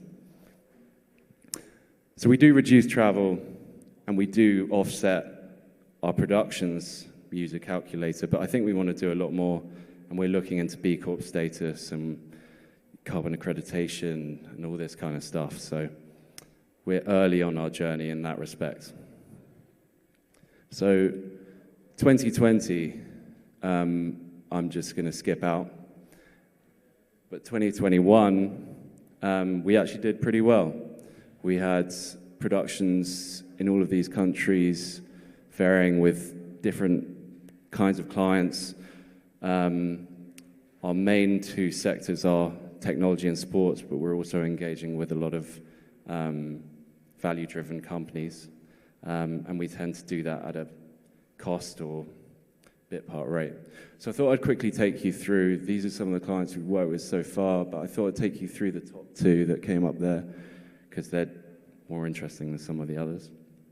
With Ironman, we actually shoot live productions, so we have 4 people on a race day, 1 who is in a media suite producing the content, and 3 people in boats on the back of bikes and flying drones to capture the atmosphere. And I think we've shot in 36 different race locations to date. So that's a really cool one. And then the other one, which I'm not going to show you because the video won't probably work, but we work with Guinness World Records as well, and they have some pretty amazing briefs that come our way. I've talked to a few people about getting the man who can pop his eyes out of his head the furthest in Sao Paulo. We've also had the man with the most Christmas brooches. We've shot with the smallest man in the world, who's also a break dancer, and he was sponsored by Diesel, so that's quite a fun one. And we also shot with the tallest woman in the world in Turkey. So yeah, we're always excited when a Guinness World Record brief comes through. But I won't show you the video. This one was about a man who made the first Lego prosthetic arm. And he actually made a smaller version for an 8-year-old child, and this was a documentary about that, which was pretty cool. But I'll send you the link if you're interested. So, we now finally return to the first half of the talk when I was talking about nomadic traits. And at some point in your journey, whether you're building a company or an initiative or a project, you tend to look at what are the values when people come together, what are our shared values. So this was actually done organically between me and my business partner over a few months, about a year ago, maybe a bit longer. And I was surprised we were aligned because we're very different people, but it's quite nice when stuff like that happens. But the interesting thing was, and this is where I said maybe I shoehorn this thing in a little bit, but I was interested to see that when I was researching nomadism, these traits seem to be reasonably aligned with what our company values were when we made them a year ago. And I found that interesting because I've never really engaged with the concept of nomadism until 3 or 4 days ago. So I've almost found this concept which has sort of partly defined me, very luckily, just by being here. Anyway, what I thought I'd do very quickly, sorry if I'm over time, is just go through one by one and score our thriving nomadic school board. So this is our values up the top, meritocracy, and the nomadic values below. So this one is a bit of a shoehorn in, but hear me out. Essentially what we mean for radical self-responsibility is that you own your own shit, if you pardon the French. You can do it, your work from wherever, however you want. But, you know, as long as you do it, we don't care. We have unlimited holiday and no restrictions where people can work from. That's the reason I can be here right now. So maybe not 100% hit there, but I think there's at least a sort of 50% connection between those two. The second one was custodians. Direct hit, and it's a simple concept. Every person, every business should take full responsibility of their effect on the planet. So I think that comes from a personal standpoint and a business standpoint. I think business is currently waking up to that fact. Third one is hedonism. I do think that our business idea of hedonism is slightly different to the idea of experience seeking, but I think they share a commonality in the fact that really it's much more about the now than it is. And I know quite a few of my friends who are always looking at that sort of future step and business plans in the future. And I think nomads really do think about what do I want to experience right now. And I think that's, I've noticed that in the people I've met here as well. So that I'm giving that 100% hit as well. And then this one will be vision. So this may be a slightly dodgy one as well, but essentially by vision we mean having some kind of story in your mind. And from that I've made the jump step to culture exchange, storytelling, creativity. But I think having a story is sharing your story with other people. You don't have a story and keep it to yourself, so that cultural exchange is kind of implicit there. So if we're doing some kind of scoreboard, I'd say we've got maybe a 50%, 100%, 100%, 50%, 3 out of 4, 75%. In England, you get a first degree for that. So for me, nomadism is deep-rooted into our value and culture, but I never actually knew that until a few days ago when I started researching it. And I do believe that, you know, when you build your corporate values, that is infused with the people who are building that business itself. So, damn. Essentially, this video was going to be a video of the people on Sunday who were doing bachata in the sunset, which would have been a nice finish, but that's okay. I'll just wrap it up with essentially, while researching this talk, I kind of went from the fact that I like traveling, I'm an amateur nomad, but that's kind of subconsciously infused the values and the culture of the business that I'm building. And I didn't know it, so the real takeaway to leave with you guys is that if I was even remotely conscious of this, before, maybe that would have been more instructive for the way I built my business and did it consciously.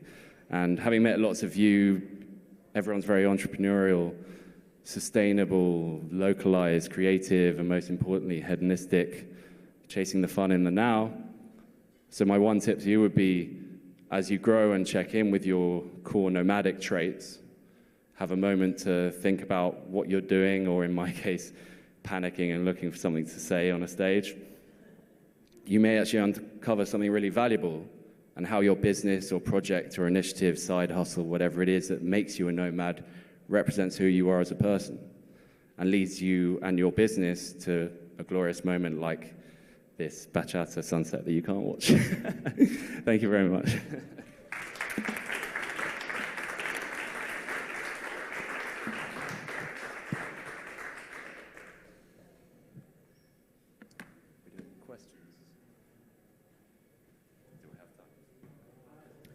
Hey Sam, you made it. Thanks so much for that. And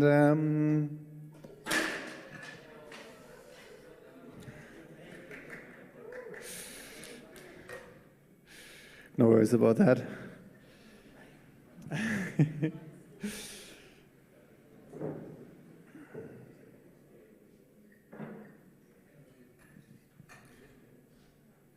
Let's see if Sam is still ready for a Q&A, at least a quick one.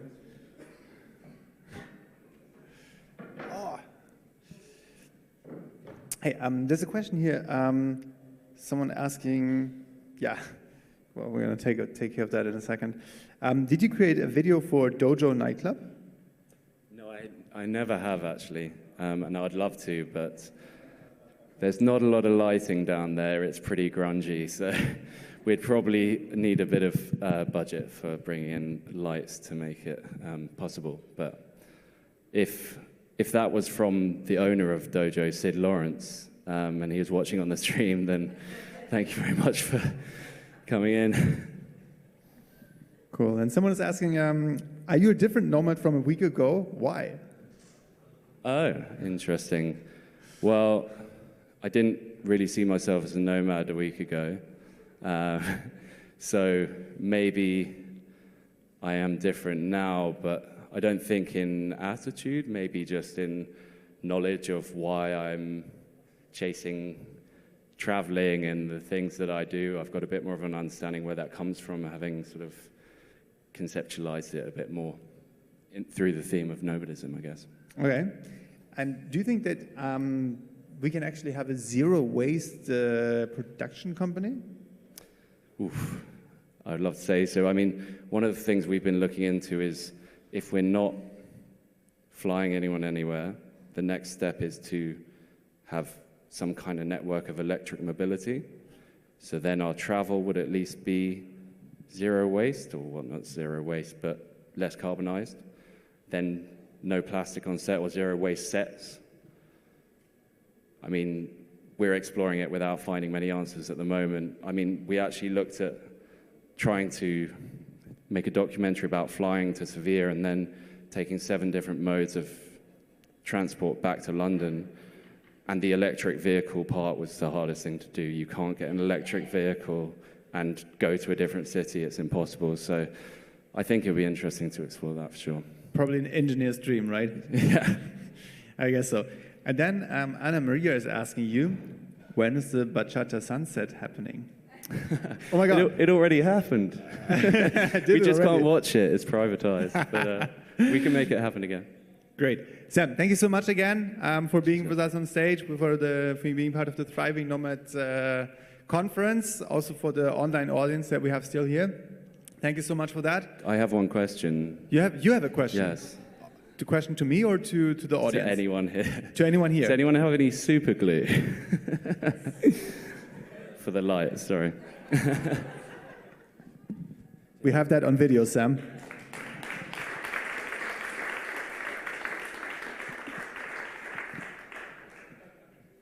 Great. Oh my God, yeah, that's really sad, you know. I mean, it's a very, it's a great, beautiful building here. And now we have one item less here. Or maybe we can even upcycle it. Does someone have an idea? Someone artist here? Does someone do something like with hands, like other than just on the keyboard? Oh, shit. Yeah. Hope Angel will not be too angry with us. So we are heading over to our next and not yet last talk, but we're getting a bit closer to the program here. I have a quick check here. So we're going to have now a talk. Talent has no borders. I mean, has any of you ever, I don't know, gone to a country? For example, I can remember I was in Morocco and I met so many gifted children, young people there, and I was just like, oh my God. I mean, they were much smarter than me, right? I mean, that's not that difficult. And I was just like, sad about that they couldn't use their talent, or they didn't have, you know, all the resources or access that I take as granted, right? So here we're going to have a talk with the topic, Talent Has No Borders.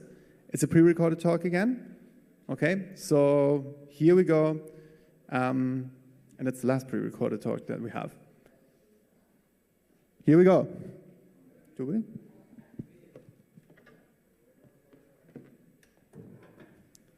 João was giving me interview. Thank you, everyone. Thanks for joining this session. Today, we're going to have with us Lorraine Charles and their amazing project called Nomads. We're going to talk about talent has no borders, because the reality is that's what's happening today, and I think even more so because some happening situation to have today that just started some days ago. So it's even more pressing that it was already pressing before. I think this is just something adding with the reality of our society, that we have to deal with a lot of refugees, and we have also to find ways of helping them out. So really happy, very, very proud to have Lorraine with us again and sharing a project that she's developing, and we even talking about expanding a little bit more, maybe who knows, here in Gran Canaria. But anyway, that's another conversation. I think that it's important just to share what amazing things that have been done, and also how we here as a community of remote workers and digital nomads that are also sensible to these topics, how also we can help out. So, but anyway, let's hear from Lorraine. Lorraine, thank you for being here with us. Thank you, Jay. It's really exciting to be here, and I'm sorry I couldn't be there in person. Yes. Maybe next year I will, but I would love to be there in person in the amazing Gran Canaria. So next time we'll organize that. Okay, this promise is done. All right, Lorraine. So maybe just give a quick background from yourself and a quick intro for Nomads, and then we'll go a little bit deeper on the topic. Yeah, so thank you, everyone. So Nomads was really born out of my research. So initially I was a researcher, not an entrepreneur, but a researcher that worked remotely without even realizing that I worked remotely. And I was doing research, looking at the situation for education and employment for refugees in the Middle East. And I realized that there had to be a better way than the way things were being done at the time. So in 2016, I was doing my research in Jordan and Turkey, and I really saw that there was great work happening at the time. Refugees were being trained to do quite advanced digital skills training. There was coding. There's lots of technical training being done at the time. But everyone looked at employment in a very traditional way. They perceived employment as, how do they find work for refugees where they're located in the country that they are. And of course, there are huge barriers to this, because in countries where refugees live, often developing countries, sort of middle to low income countries, there aren't enough jobs for the local population, far less for another population. And I really began to wonder, well, how can we reconceptualize this? So at that time, I was working remotely, as I said, but without really even realizing what I was doing. So my big recommendation for that report was, why not remote work for refugees? How can this be reconceptualized? How can remote be reconceptualized? How can employment be reconceptualized so that refugees can work remotely? And I started doing more investigation and more research into the challenges and into the opportunities. And of course, there were probably more challenges than opportunities, but there were huge opportunities. Even at that time, there was a huge talent gap. Companies couldn't find the talent they needed. refugees had the talent, but they couldn't get the jobs that they could have been doing in the countries where they were. So that's how I sort of put the two of them together. So I guess the evolution of NAMA was very slow because I was doing research initially, not really imagining that I would start an organization or be a social entrepreneur. And then, met my co-founder and she had the idea, like, hang on, there's a huge gap here. Someone needs to fill this gap. No one was filling this gap. And, the sort of niche that we saw was, as I said, there was lots of great technical training, but no one really focused on the human skills, on the soft skills for remote work, or linking the talent to employment. So we thought that was a huge opportunity because, again, at that time I was doing research and education as well, and there was a huge focus on 21st century skills, these soft skills, these human skills that education was struggling to capture and to teach its learners. So I sort of put the two together. So really what NAMO does is we focus on the human skills for remote employment. And as you know with COVID, the skills to work remotely aren't easy. They don't come naturally. So we really recognize that this is a huge gap in what's being done. And in a way, there isn't really anyone else looking at it the way we are. So we look at it from a very holistic perspective, the technical skills and the human skills. So I equate it to an iPhone. We all have iPhones. We love our iPhones. An iPhone has a great operating system. That's a technical skill, but it also looks good. That's the soft skills. We won't buy the iPhone if it didn't look good or if it didn't work well. So that's how I sort of equate, the ideal, the way we all need to navigate this space, the skills we need to have. We need to have a good technical skills, the operating system, and good human skills, the aesthetics of the phone. So that's really what we do as an organization. Thanks. So it's quite impressive, the journey, and of course what you say makes perfect sense. And before we go into that soft skill, hard skill, because it's very interesting to know the way you do it. So in terms of geography, so where are you already acting now, and what are your plans also to expand your geography impact? Yeah.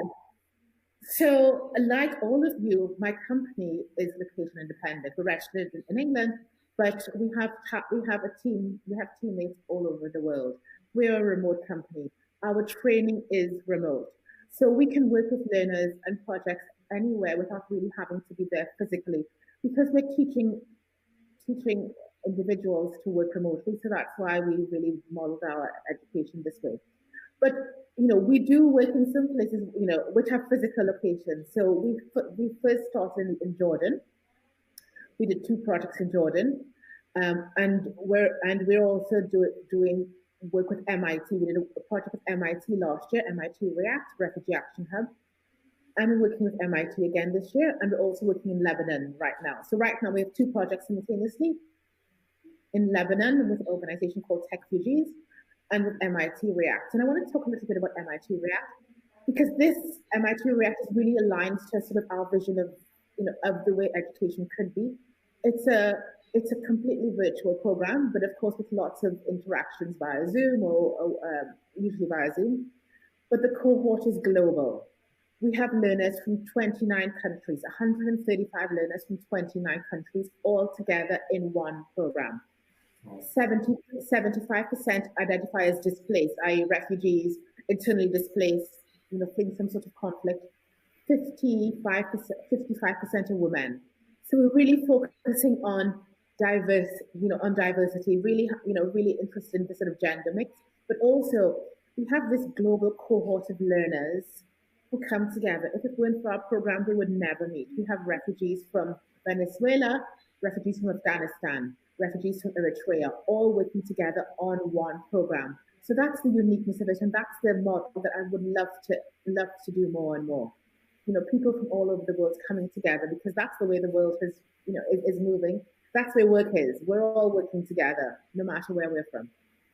Yeah, talent has no borders. I think that's definitely the perfect punchline. So basically, you are the bridge between the refugees and a job, right?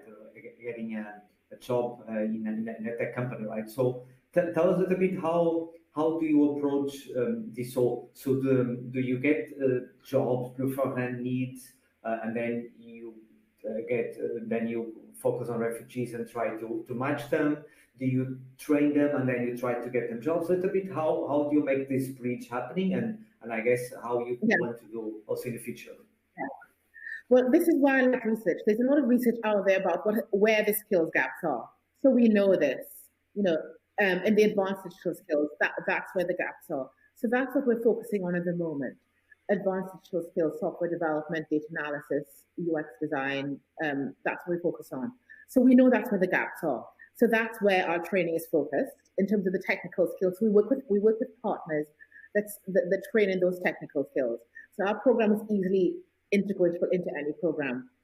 In terms of linking to jobs, this is where you all come in. This is where the remote work community comes in, because you're the ones that are, that understand that remote work is possible, is viable. A lot of companies that have gone remote only since COVID still haven't really conceptualized what it means to be a remote first async organization. You all, this is what you do. This is our bread and butter.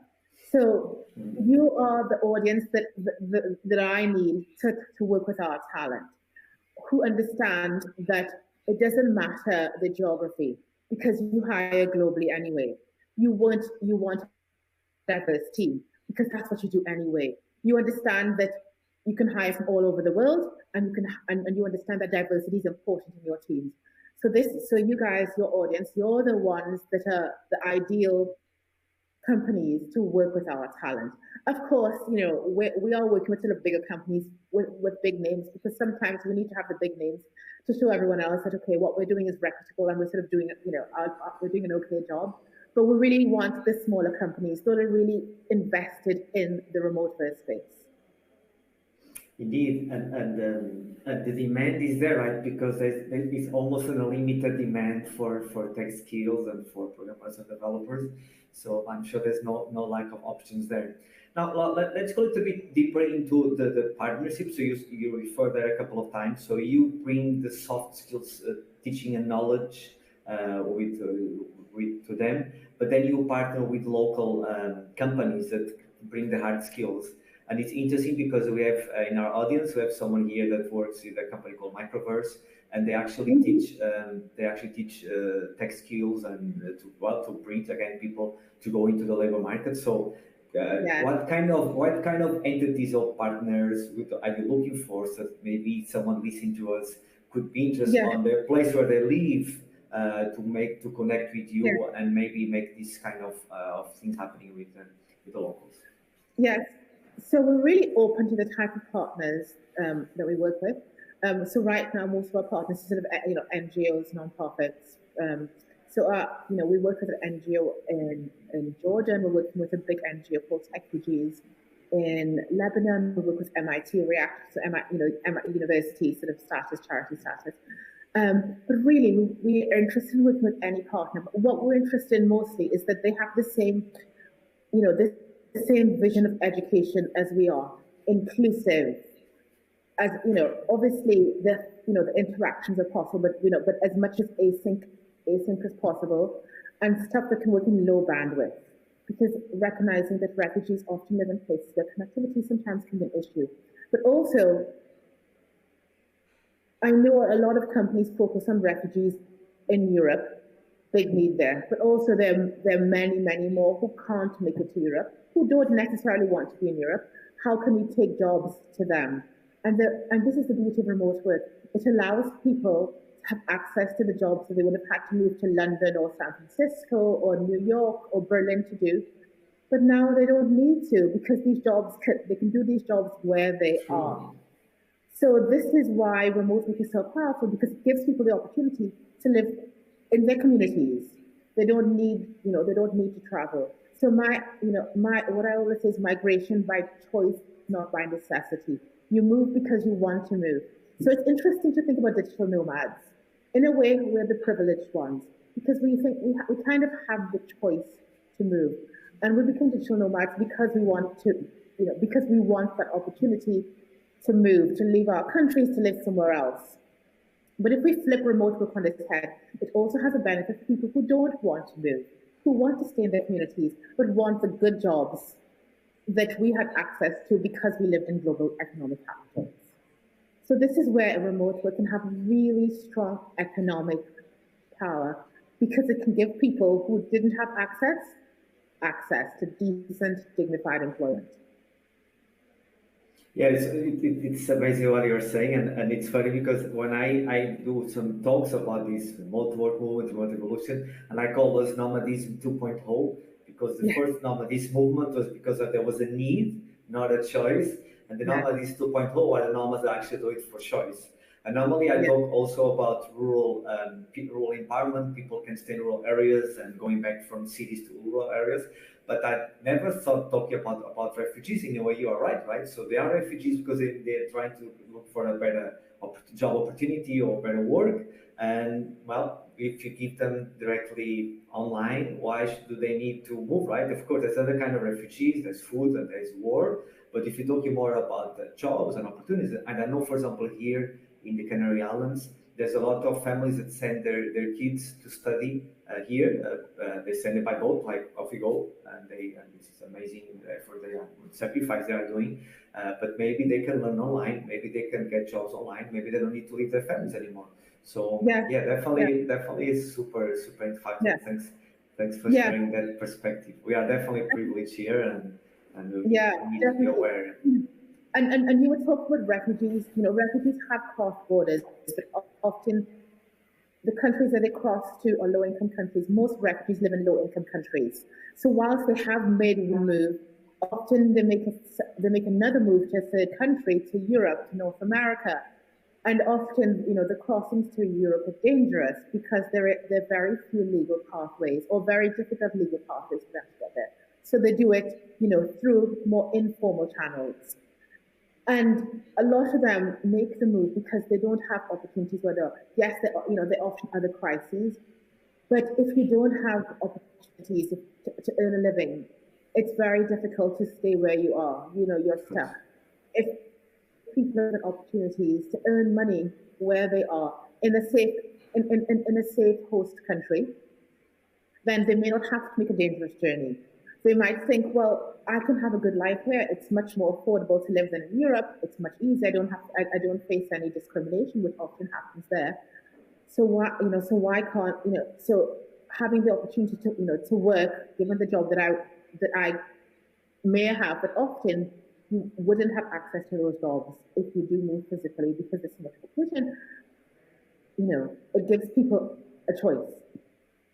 No, indeed. Yeah, it's definitely impactful. And of course, it's risky, the journey. When they get there, of course, they'll be much more exposed and explored or whatever. So it's, I don't think there's even now. It's much better they stay put if possible.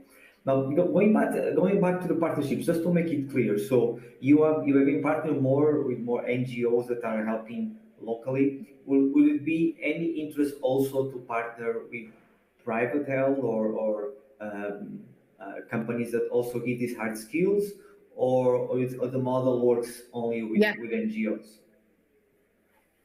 No, the model works with any organization. You know, as I say, once we share the vision for work, you know, share the same philosophy, then it's a good match. As long as we believe in the same things and we sort of head in the same direction, it doesn't really matter what the registration is because, you know, often, you know, Nomads is a social enterprise and on purpose because we really want to be organizationally independent. We don't want to depend on grants forever. You know, we want to grow the business so that we can sustain ourselves, keep on doing the good, be sustaining ourselves. So the social enterprise model works for us. So we're happy to work with any organization that shares the vision that we have.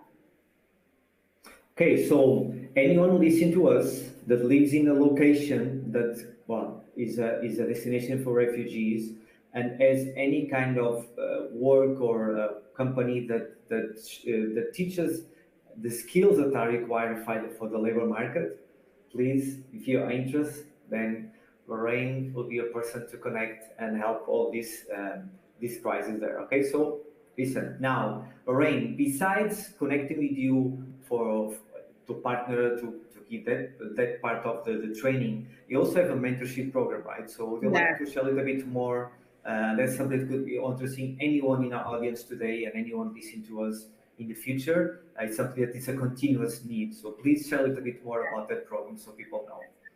So our mentorship program is a core part of our education. So our program has sort of three parts: asynchronous part, the virtual workshops, and then the mentoring. And the mentoring gives an opportunity for the learners to have, to have interaction on a personal level with someone they would not normally meet. So the mentor guides our learner in the professional skills for remote work, the human skills for remote work.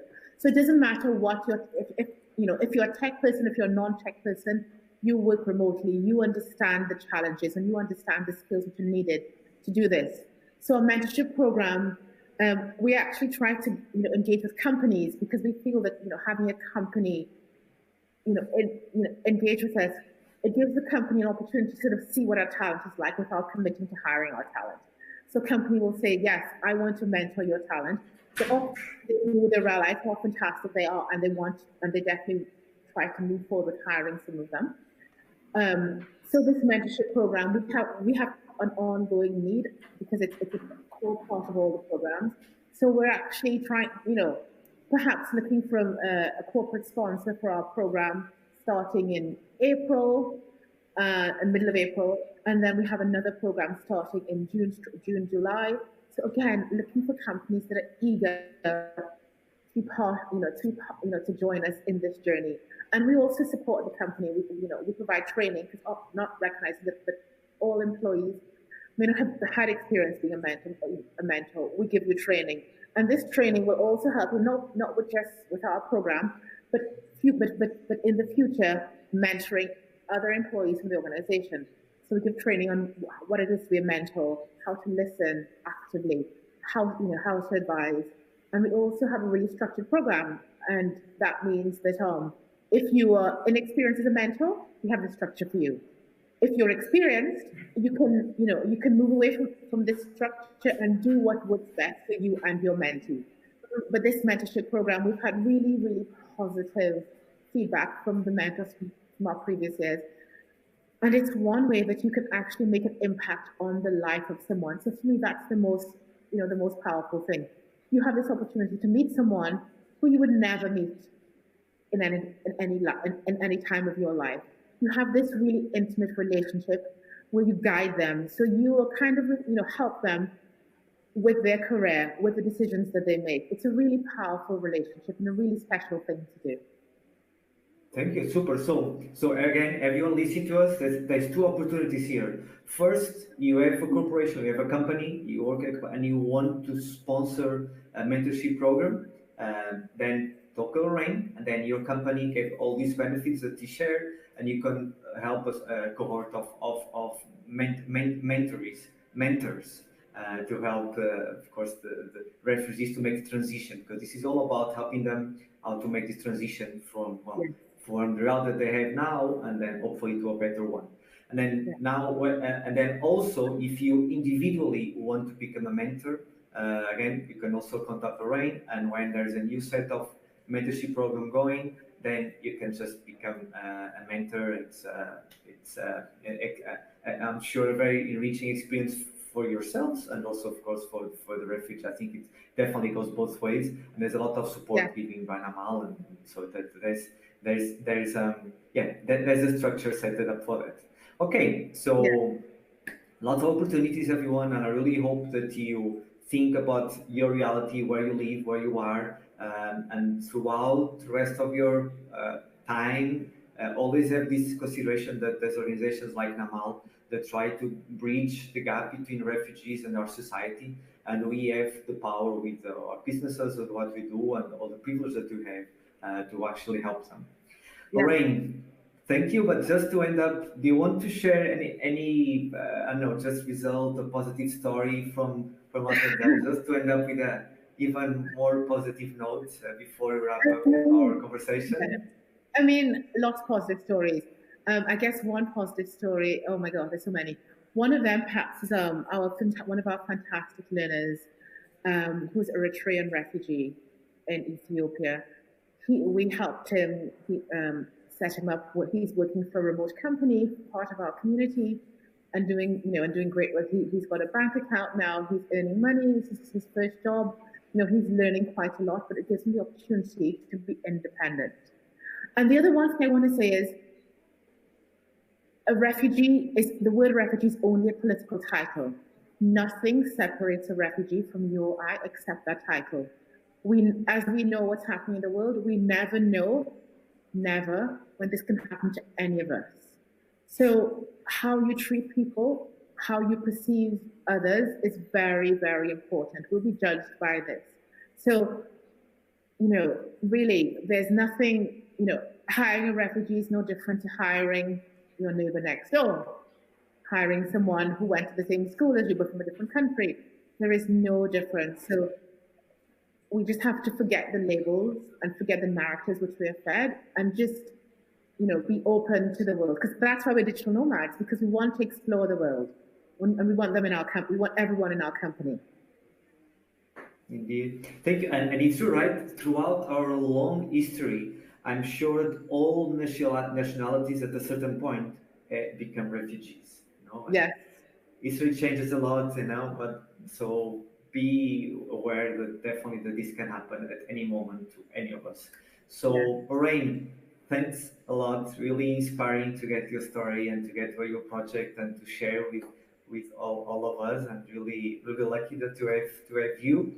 And thank you for your time and good luck for the rest of your project. And hopefully next year we'll be here in person, talking and sharing and getting something done also here in the Canary Islands, because there's also a big issue with refugees, of course, very close to Africa. Yes, well, let's see you all soon. Thank you.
I'm just waiting for my team to support me. But anyway, let me say that we're going to have our last talk. And in our last talk, we're going to have the manager of Talleres Palermo here. And actually, we were about to have 2 local NGOs here on stage for actually kind of like skill, let's say recruitment, or like kind of like, hey, we're a local NGO and we would need X or Y thing here. Now, one of the representatives of the NGO, Bad News, has COVID, so we wish all the best. And so Angel's going to then present just one local NGO here. And I think this is maybe also a very great occasion to say a big thank you to Angel for having the space here. Angel, thank you so much for that. It is just so the team of the Thriving Nomads will come stage, we'll say some nice, beautiful, warm words. And afterwards, I have to be honest, I feel the same. I'm a bit tired right now. And to relax afterwards, having drinks, talking to each other, and just enjoy the rest of the day. Angel, I don't want to take much longer of your time. Please go ahead. Okay.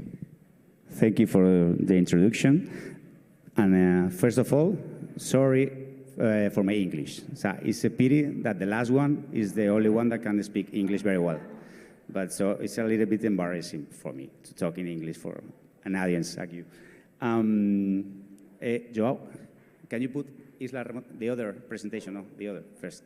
I'm here just to present an initiative that we started from Talleres Palermo, that one.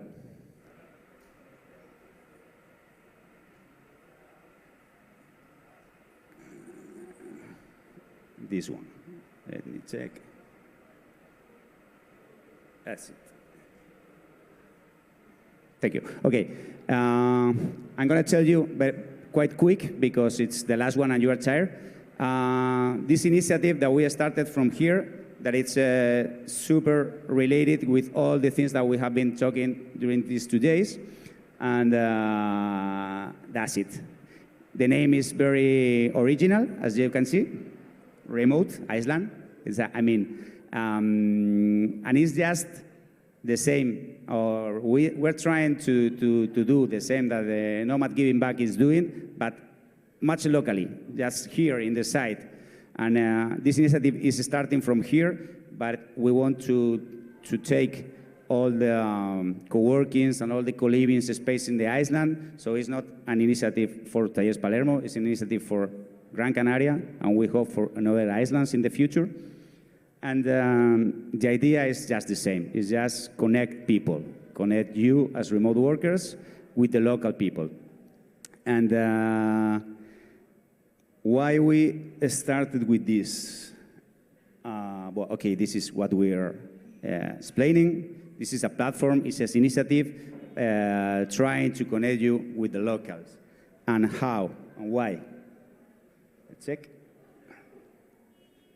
Okay, I say this was our Big Bang when I saw 3 of these guys working together, but I have to say that the first time I had something in my mind like this, it was 3 years ago. Tarek from Nomads Giving Back stayed here in this stage telling the people what Nomads Giving Back it was, and for me it was quite inspiring, no? This performance. So I had in my mind, but I don't do anything till last year. But in this moment, when I see this, there was a local guy, foreign people, and a remote worker, and a student that was working with us. When we saw the potential of the communication and the connection of these 3 people, I realized that we could do much more than only having a co-working space. We can take a lot from the people that is coming, and we have in the island a lot of necessities. Maybe, okay, this is the purposes. It's in general, as we have been talking these 2 days. But what I'm trying to say is why we do this. Probably if you stay here for 1 week, 1 month, and you go only to Las Canteras to do surfing or whatever, you are not going to see the whole reality of the islands. In the island, there are quite a lot of necessities. There's some things that are very wrong, that are very bad here, and there is a lot of work to do.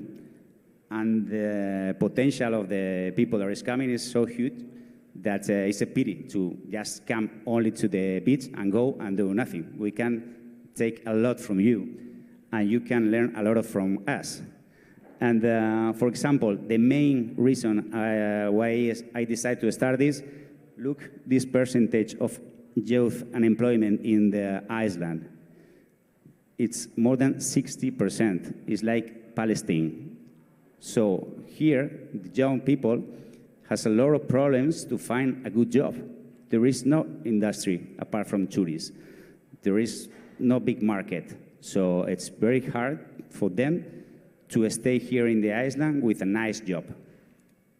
So for me, this is an example of a big problem that we can do something. And I thought, these people is coming with a lot of knowledge, in technology. Maybe it can be an example for our young people to realize what they can get if they study something like related to technology or whatever.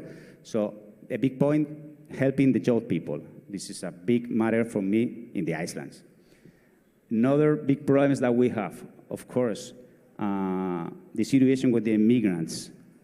After me, Mame, is the president of the Federation of African Association here in Canary Island. We'll talk a little bit more apart from this item, for this problem. We have a very complicated situation for the Africans coming to the island. So there is a big problem here that maybe in Europe we are not aware, but there is a big thing. So another point, another thing that we can help, where we can help.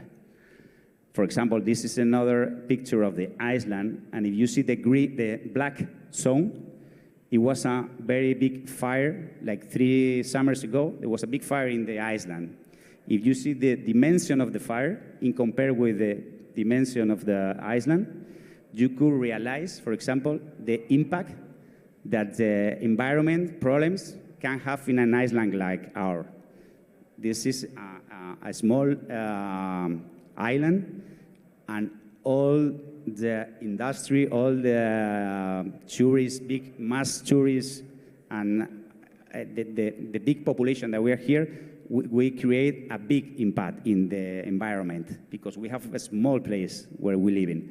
This is a very good example. You imagine how can a fire can affect maybe the 30% of the island. So it's a good example for me to show the impact of the human actions in the environment in the islands. So environment, migration, youth employment. I like this sentence about the youth employment.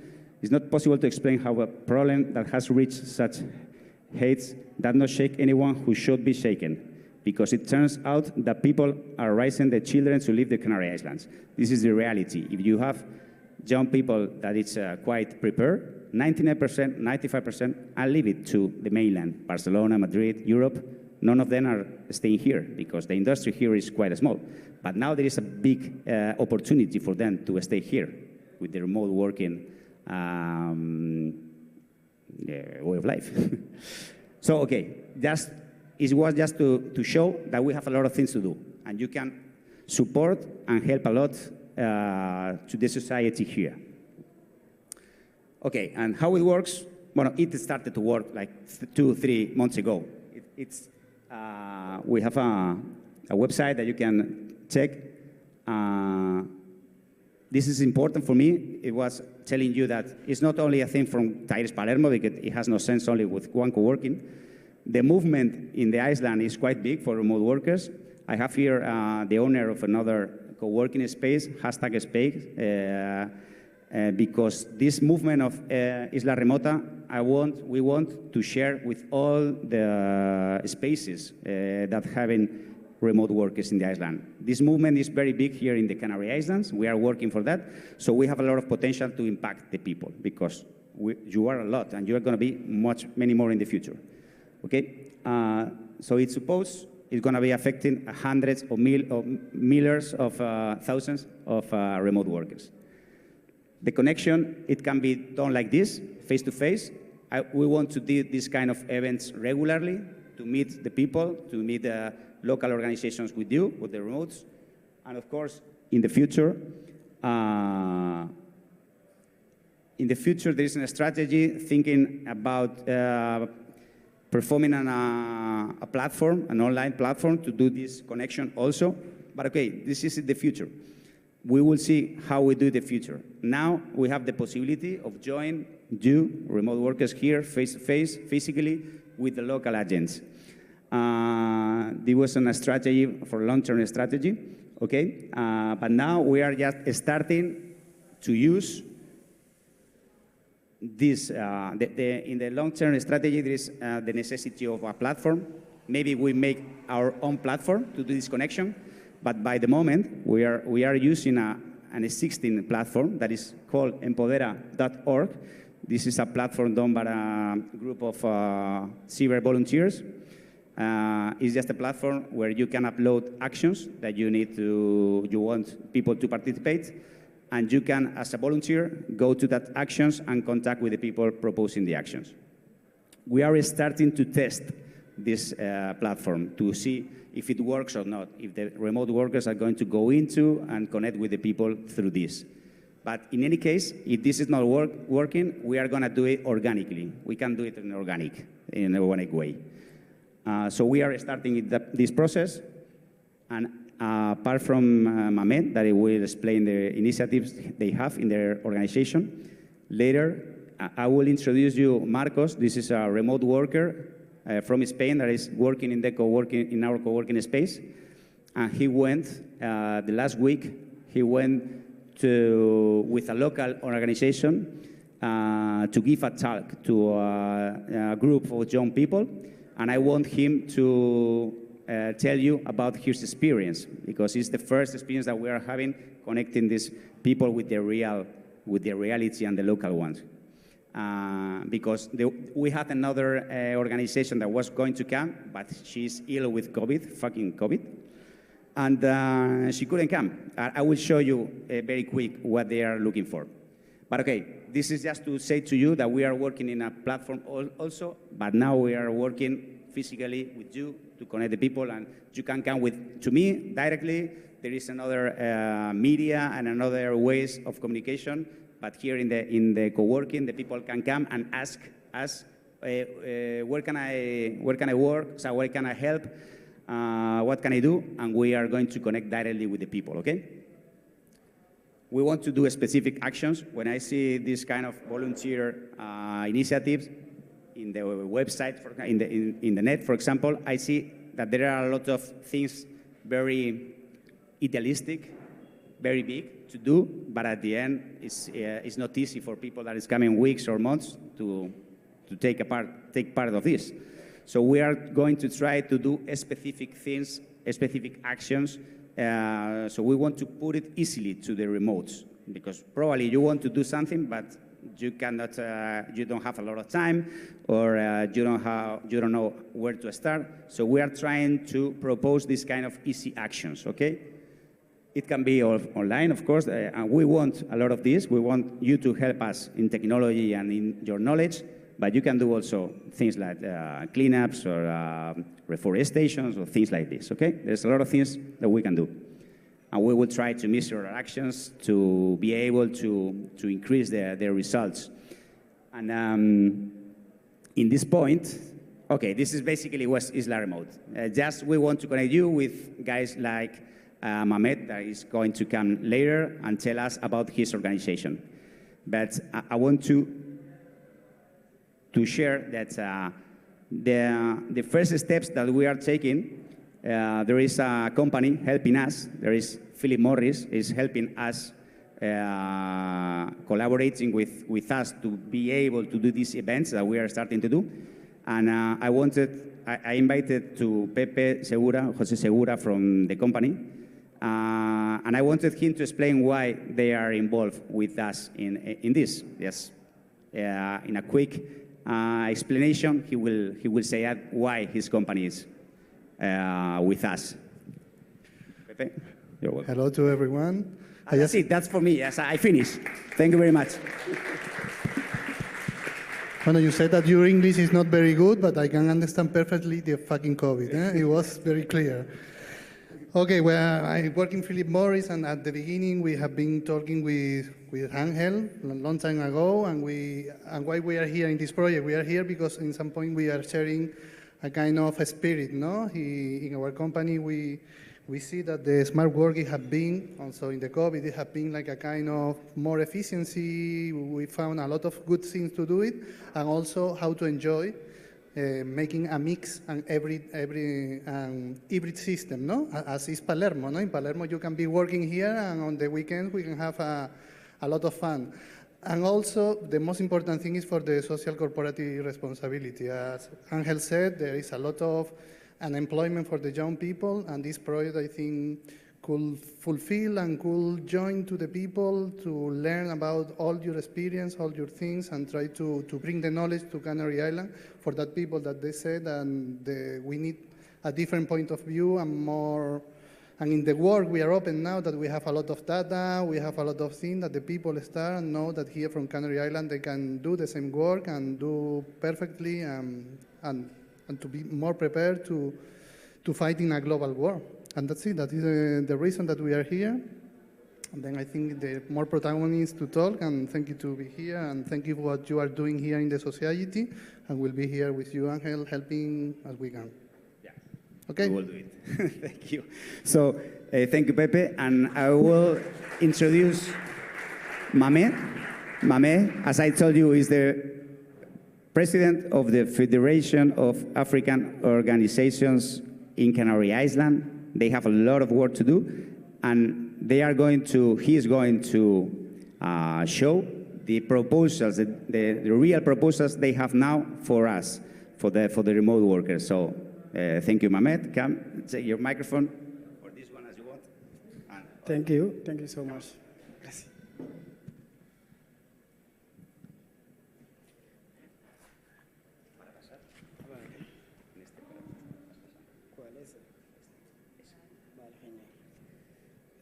Thank you so much. Good afternoon, everybody.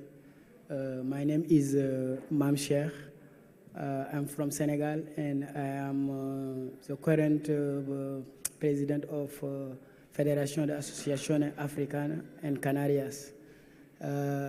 My English is not good, but I try to do my best. Today I'm here to present to you our organization.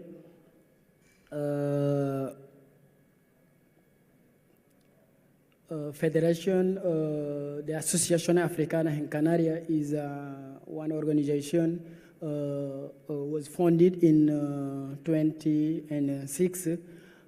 At that time, we realized we need to work together, all of African association here in Canary Island, because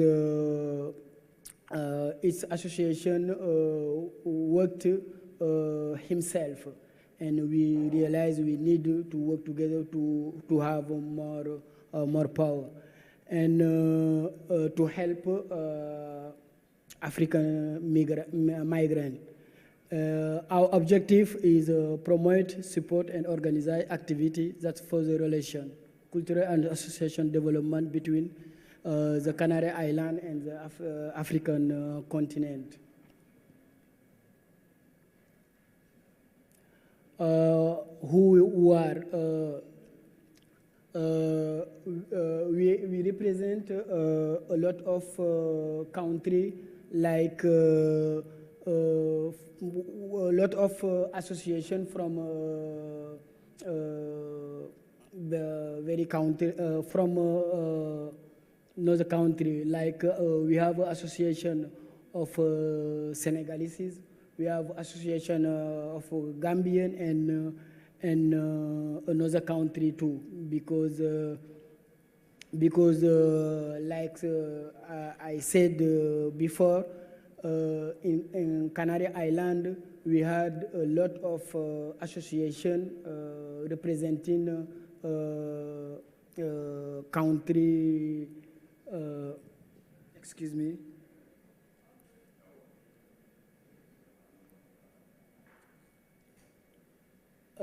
But for example, you can see more association in the same country. Like Senegal, we have a lot of association only in Senegal, like the young Senegalese and the woman representing Senegal. Our project, we did a lot of projects like cooperation in Africa, because you know here in Canary Island we receive a lot of migrants. Actually, we receive a lot of people.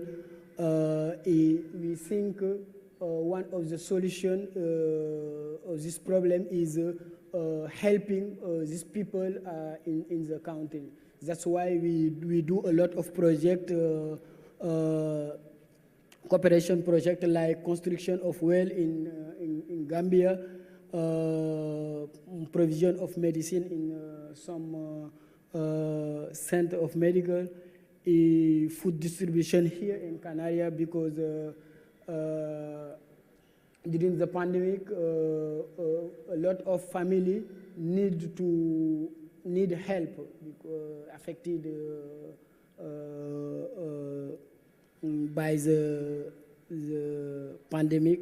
The federation organized to do her food, and you can see too another project we did.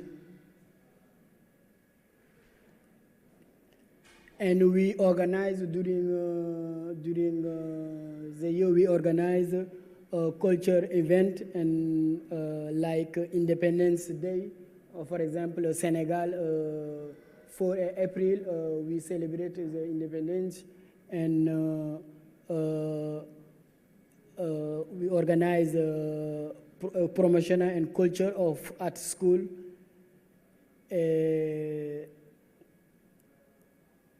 One of our activity is support for African family in vulnerable situation in Canary Island. This is some picture like activity we did during this year. What I said before, distribution of food to family with few ratios. We start this activity during the pandemic because we receive food from another organization and giving the African families the food. This is one picture. And this is to donation, because the federation receive a lot of donation, and we give this donation like the family that who is here, or sometime we send all this material to Africa. And at the same time, we organize a Spanish class, because a lot of migrants, when they arrive here, need to learn Spanish. And in our city, we organize with voluntary people, we organize English Spanish class. And we do not working too, because during the year, every year we organize a seminar, and we doing a lot of meeting between the administration and another organization, because the federation, his role like intermediary between African people and the administration and another organization. How can you help us? I would like to present the organization in this opportunity, because we do a lot of many activity. That's why we need like create a website, because we have only this blog, but we need to create a website and to increase visibility of the organization and all our activity we do. Thank you so much.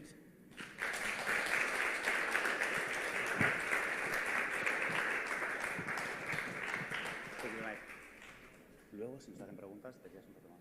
Hasta así tú me puedes. If you have any question about the special necessity of him, you can ask him, or maybe later I will introduce you Marcos. He's going to explain us the experience as a volunteer here with Isla Remota, and he can be like 20 minutes more or less. And if you have any question, we can ask to him. But as he told, he has a blog from ¿Cuántos años tiene el blog? De 2016, ¿no? Exacto. He has a blog like 7 years with no update. So he needs a nice land page showing all the work they are doing.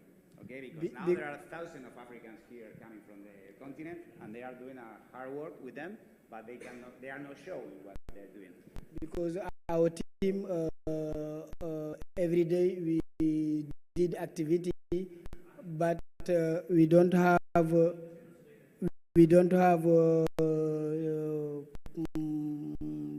people or technician to do this work. That's why we need help. There are a lot of technicians here. Exactly. Thank you. And I would like explain too, because we have a lot of video, and we need to realize one video to way to promote all the work they are doing. That, as I told you, now in the last 2 years, year and a half, has been an incredible increase of people coming by boat from the continent, and they are with many people to help. So if we can do something for them. And personally, I need someone to improve my English too. English classes also are needed for you and me. So Marcos is a guy like you, and he has experience already helping locals. So I think it's important to see what he has to say. Thank you very much. He has no presentation. I said him yesterday, please help me, because the other guy that was coming is not going to come, and I need your help. I need 10 minutes more of talking. So he decided to help us. And his English is much better. All right. Hi, everybody. I am the regular dude. So yeah, that's how Angel said. I'm Marcos. I'm here actually remote working for like 2 months. Basically came here for the sun, like I guess many of you did. And Angel, as you have seen, is a force of nature, and you are unable to say no to Angel. So he was kind of introducing me the idea, and it's like, sure, that sounds fun. I can do it. And it's actually a very interesting way to get more in the locals, because maybe we're here a bit more together. Like here, actually, in the co-working is easily 70% people. They're foreigners, and maybe you go to San Remo to get some drinks, maybe go to surfing, and then you didn't really get the experience and the feeling of the city. But then, like, you still have all this time that Angel is like, we have so much to give that you don't think it is possible, that you don't even think it's there. But for the local people, don't think outside their bubble. They think about like, okay, I go to the school, I don't have a job, I see a friend that has bought a motorbike, and those are my perspective of the future. You just coming along and just explaining what you do and expanding their mental model a tiny bit more. It's just very rewarding for regular people. And you can tell, like, I basically went there and I'm a computer scientist, and I'm from Granada, so I was talking to them in Spanish. And just having the feeling when you're talking, like, it's like, oh, there is a possibility to actually work from your computer. It's like something that don't even register on their mind. And there is a possibility to actually go moving around, or a business is not always like, you can do more money, you can do more things with money than just buying your own motorbike. You can just actually make a business. You don't need a university degree to do these kind of things. And just having this kind of back and forth with the people there, it is what I guess is the kind of the secret sauce for the whole meeting. And actually later on, when we were in the meeting and we were talking around, some people came very shyly and said like, hey, I actually did this website, or I have been doing this kind of, I've installed Linux and I don't know how it works out. And then we start talking and we exchange our GitHub account, and I talk a bit with them. And you do these connections that a person that like maybe can barely manage to have a computer, or can barely kind of go outside their bubble in the neighborhood, is just like impressively rewarding. And now I'm contacting with another two small children that are kind of contacting me about what they do next. And all these things that we see, we take it as given. It is much more, I think, that we can give that we don't realize. And now if, for example, I am here very shortly, but if I would have known this from Angel when I arrived, I could easily have joined them and said, okay, let's do a tiny workshop of how to build a website. Or many children at the beginning, it's like, oh, I want to build a tiny game, and I can do a tiny, just for them to get into the mood of like, oh, it's not everything going outside, and it's not doing anything, and just learning. It's what I think it's very rewarding for all these children. And honestly, I would have never done it by myself. It's only because Angel was here and was telling me about it that I actually joined the initiative. And yeah, for me, that is the secret link. And I'm very happy that Angel actually pushed me to do this, and I'm kind of telling everyone around. Actually, I'm bringing 2 colleagues from Norway and England that are coming here and they're visiting, and probably will suggest them, hey, you can do the same. It takes you at the beginning, like it took me 1 hour to just talk with them, but then I stayed for another 2 hours because they were so nice. And we were just talking around, that it's like, it's worth it. And then after 2 hours, maybe you like it. Maybe you decide to do a workshop. Maybe you decide to give another talk. And then again, I don't think we realize the amount of good that we can do with a tiny amount of time for people that cannot imagine better. So yeah, that is kind of it.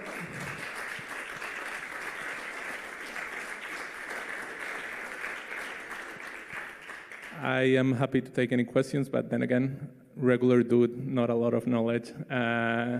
Probably Angel is your guy.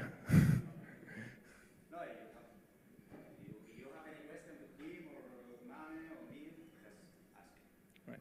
And check the website, Isla Remota. Right, thank you. Thank you very much, Marcos. Well, I think this was improvised, but I think it was the best finish of this, because it was why we are all of here, to do something like that. He took more from these children that he gave.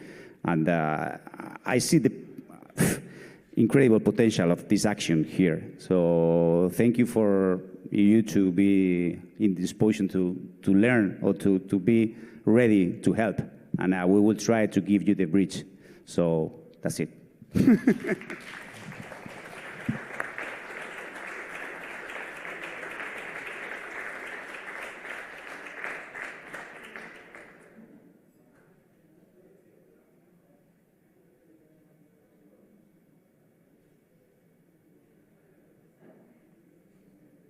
Guys, almost over. So before we close down this session event, Eduardo from Local Bird is going to share with you a little bit of more of their upcoming activities in the island, so that you can know.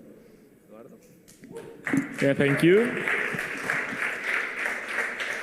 As the last Sunday in the Local Bird trip, we enjoyed some local experience and meet some local people too. We're gonna do the same, not this weekend, but the next one. So Sunday 20 is gonna be the next Local Bird trip in the south. It's gonna be in the south. So as always, local people will attend this trip. We're gonna know some more about local culture and new local places too. Okay, so during the day, this week and the next one, we're gonna do even some activities that are maybe more like sports or activity in the beach or like paragliding, other types of activity, air, beach, everything. And we do it with a local company, okay? Supporting local company that are working here in mainly in Las Palmas. And we organize for them those events for international people so they can grow more a little bit. So thank you. Follow localbirdinternational.com if you want to know more about more activities and experiences. So hope to see you there in the platform. Thank you.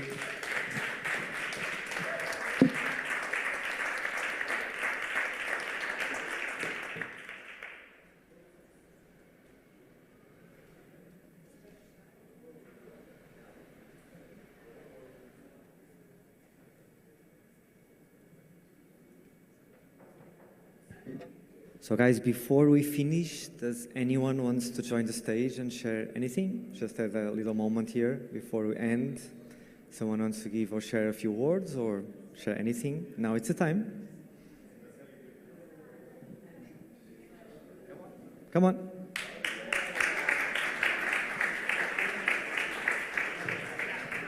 So thanks, guys.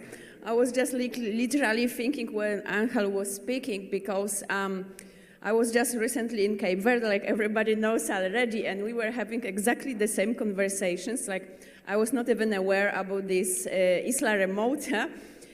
And it's really like heartwarming that people are already thinking about that and doing that. And I was saying about this need for a bridge, right? And this is exactly what people need, because then if you are making that easy for them, then you're gonna see that impact. Like people gonna come and engage because they know they get the support, they get the direction, right? So this is like amazing initiative. I would like to support and promote, like for everybody that comes to this. I think we need that probably in every destination where we go. Something like that. This is like perfect example. So, you know, like there is like war in Ukraine, there is like pandemic, when you watch the news, it seems like the world is a disaster, but then you come here and like all of you are having these amazing projects, like thinking about others, giving back. And it's like, I'm really happy for inviting me and for seeing. This is just like, you know, makes me like more optimistic about where we are even heading. And thank you for all for doing that and for sharing with us. So thanks.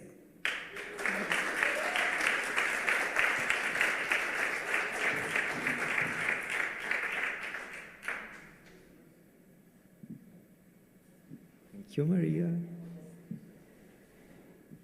Hi there. Okay. Just a very, very quick note after the mastermind session today. So the ones who saw my talk yesterday about the future talks, based on my Unbox Your World podcast, I'm looking for a marketing freelancer who can help me grow the audience. I find it a bit hard to find one because I want to find someone who's interested in these topics. So if anyone knows someone who could be fit, then just let me know. Thank you.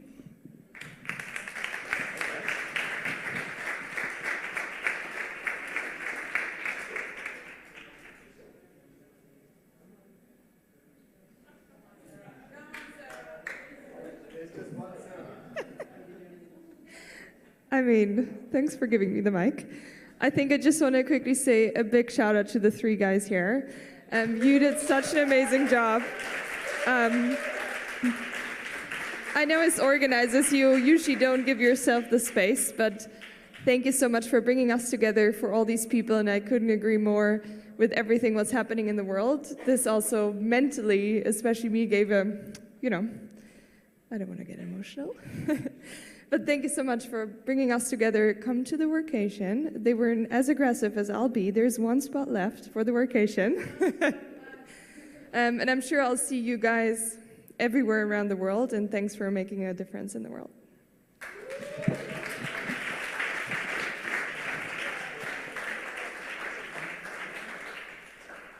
Anyone else? Anyone else? No? Oh. The new Nomad. There's a safety zone here. Yeah, just to say, in the spirit of giving back, and obviously from a video making perspective, if anyone needs even just a consultation around video marketing specifically and how to use video to tell your story, then I'll be happy to sit down and talk to you about what we do and spitball ideas, and maybe even try and make a video for you at cost or whatever if it's a really cool initiative. So feel free to reach out.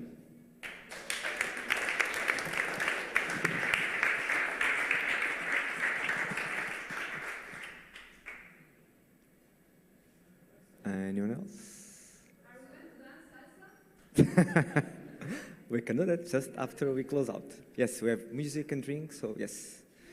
Anything? Anyone? No? Come on. What about some feedback? Feedback? No, afterwards. With a drink. All right. So we're not going to dance. It's just No. Okay,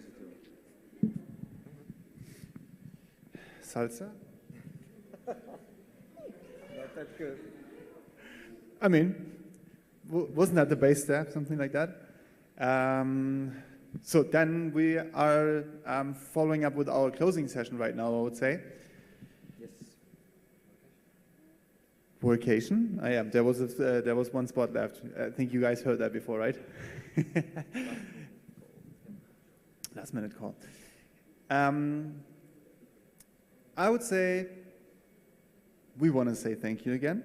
We want to say thank you to, first of all of you, but let me be a bit more specific. I mean, first of all, thanks again to our supporters. We have Nomads Insured, we have this Estonian residency, and Talleres Palermo again.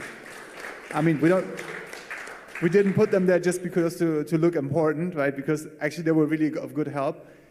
Christoph, who's here, thanks a lot for your support. And I'm always a big fan of making also those visibles that were invisible for all the time. It's not just the three of us. I mean, we were having in the entrance Sarah, Raquel, Danielle. Move your asses on the stage. Come on. Why don't you come to us? Christoph, Raquel, Sarah, Danielle. Stop. Have a picture with us. Come to the stage. Just to know that you guys here helped us. Do you want to come to the stage? No, she's filming. Oh my God. Anyway, just wanted to mention that everybody who helped us here. Missing. In There's someone missing. Who's missing? Then please say. Marion. Marion, sorry. There is someone important. There was someone missing. Yes. Part of this event, for sure. That is true. Marion was also helping us out for the event here. Yes, thank you for mentioning that. Great thing. So, to all the speakers, whether they were pre-recorded or here on stage and made their way to Gran Canaria, it was the first great event, and for us, the motivation to bring you more, to make more out of that, right? That's one part. What else are we having here? And I think we can share with some confidence, even before talking a lot. This is the first of many in-person things we'll do. So I hope that you guys join us and share and spread the word. So, because this is a movement, it's only going to grow. And in a way, sustainability and impact is growing in our society. And we as location-independent people, we are a niche of the society, so we are growing with it. So thanks also for joining, being part of this. And again, this is a movement, it's just going to grow, and we are going to do this together. So happy to be with all of you.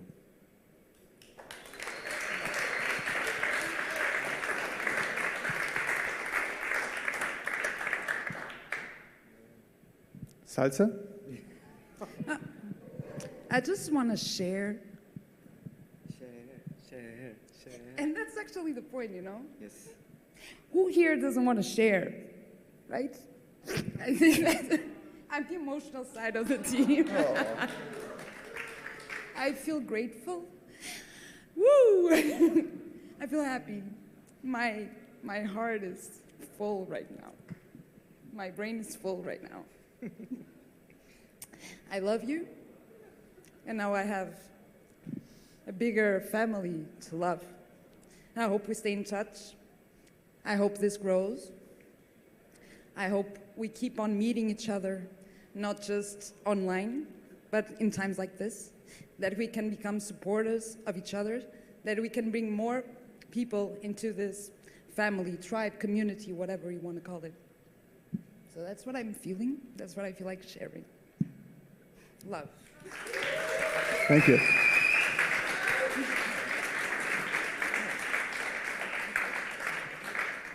So let's drink. All right, thanks everyone, and see you soon. See you soon, and let's have a wonderful evening. Let's chat, let's network, let's have a drink. And let's have a picture together. Shall we have a picture together? Come on stage. Come on stage. I heard a big yes here. Everybody who feels like.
Thank you.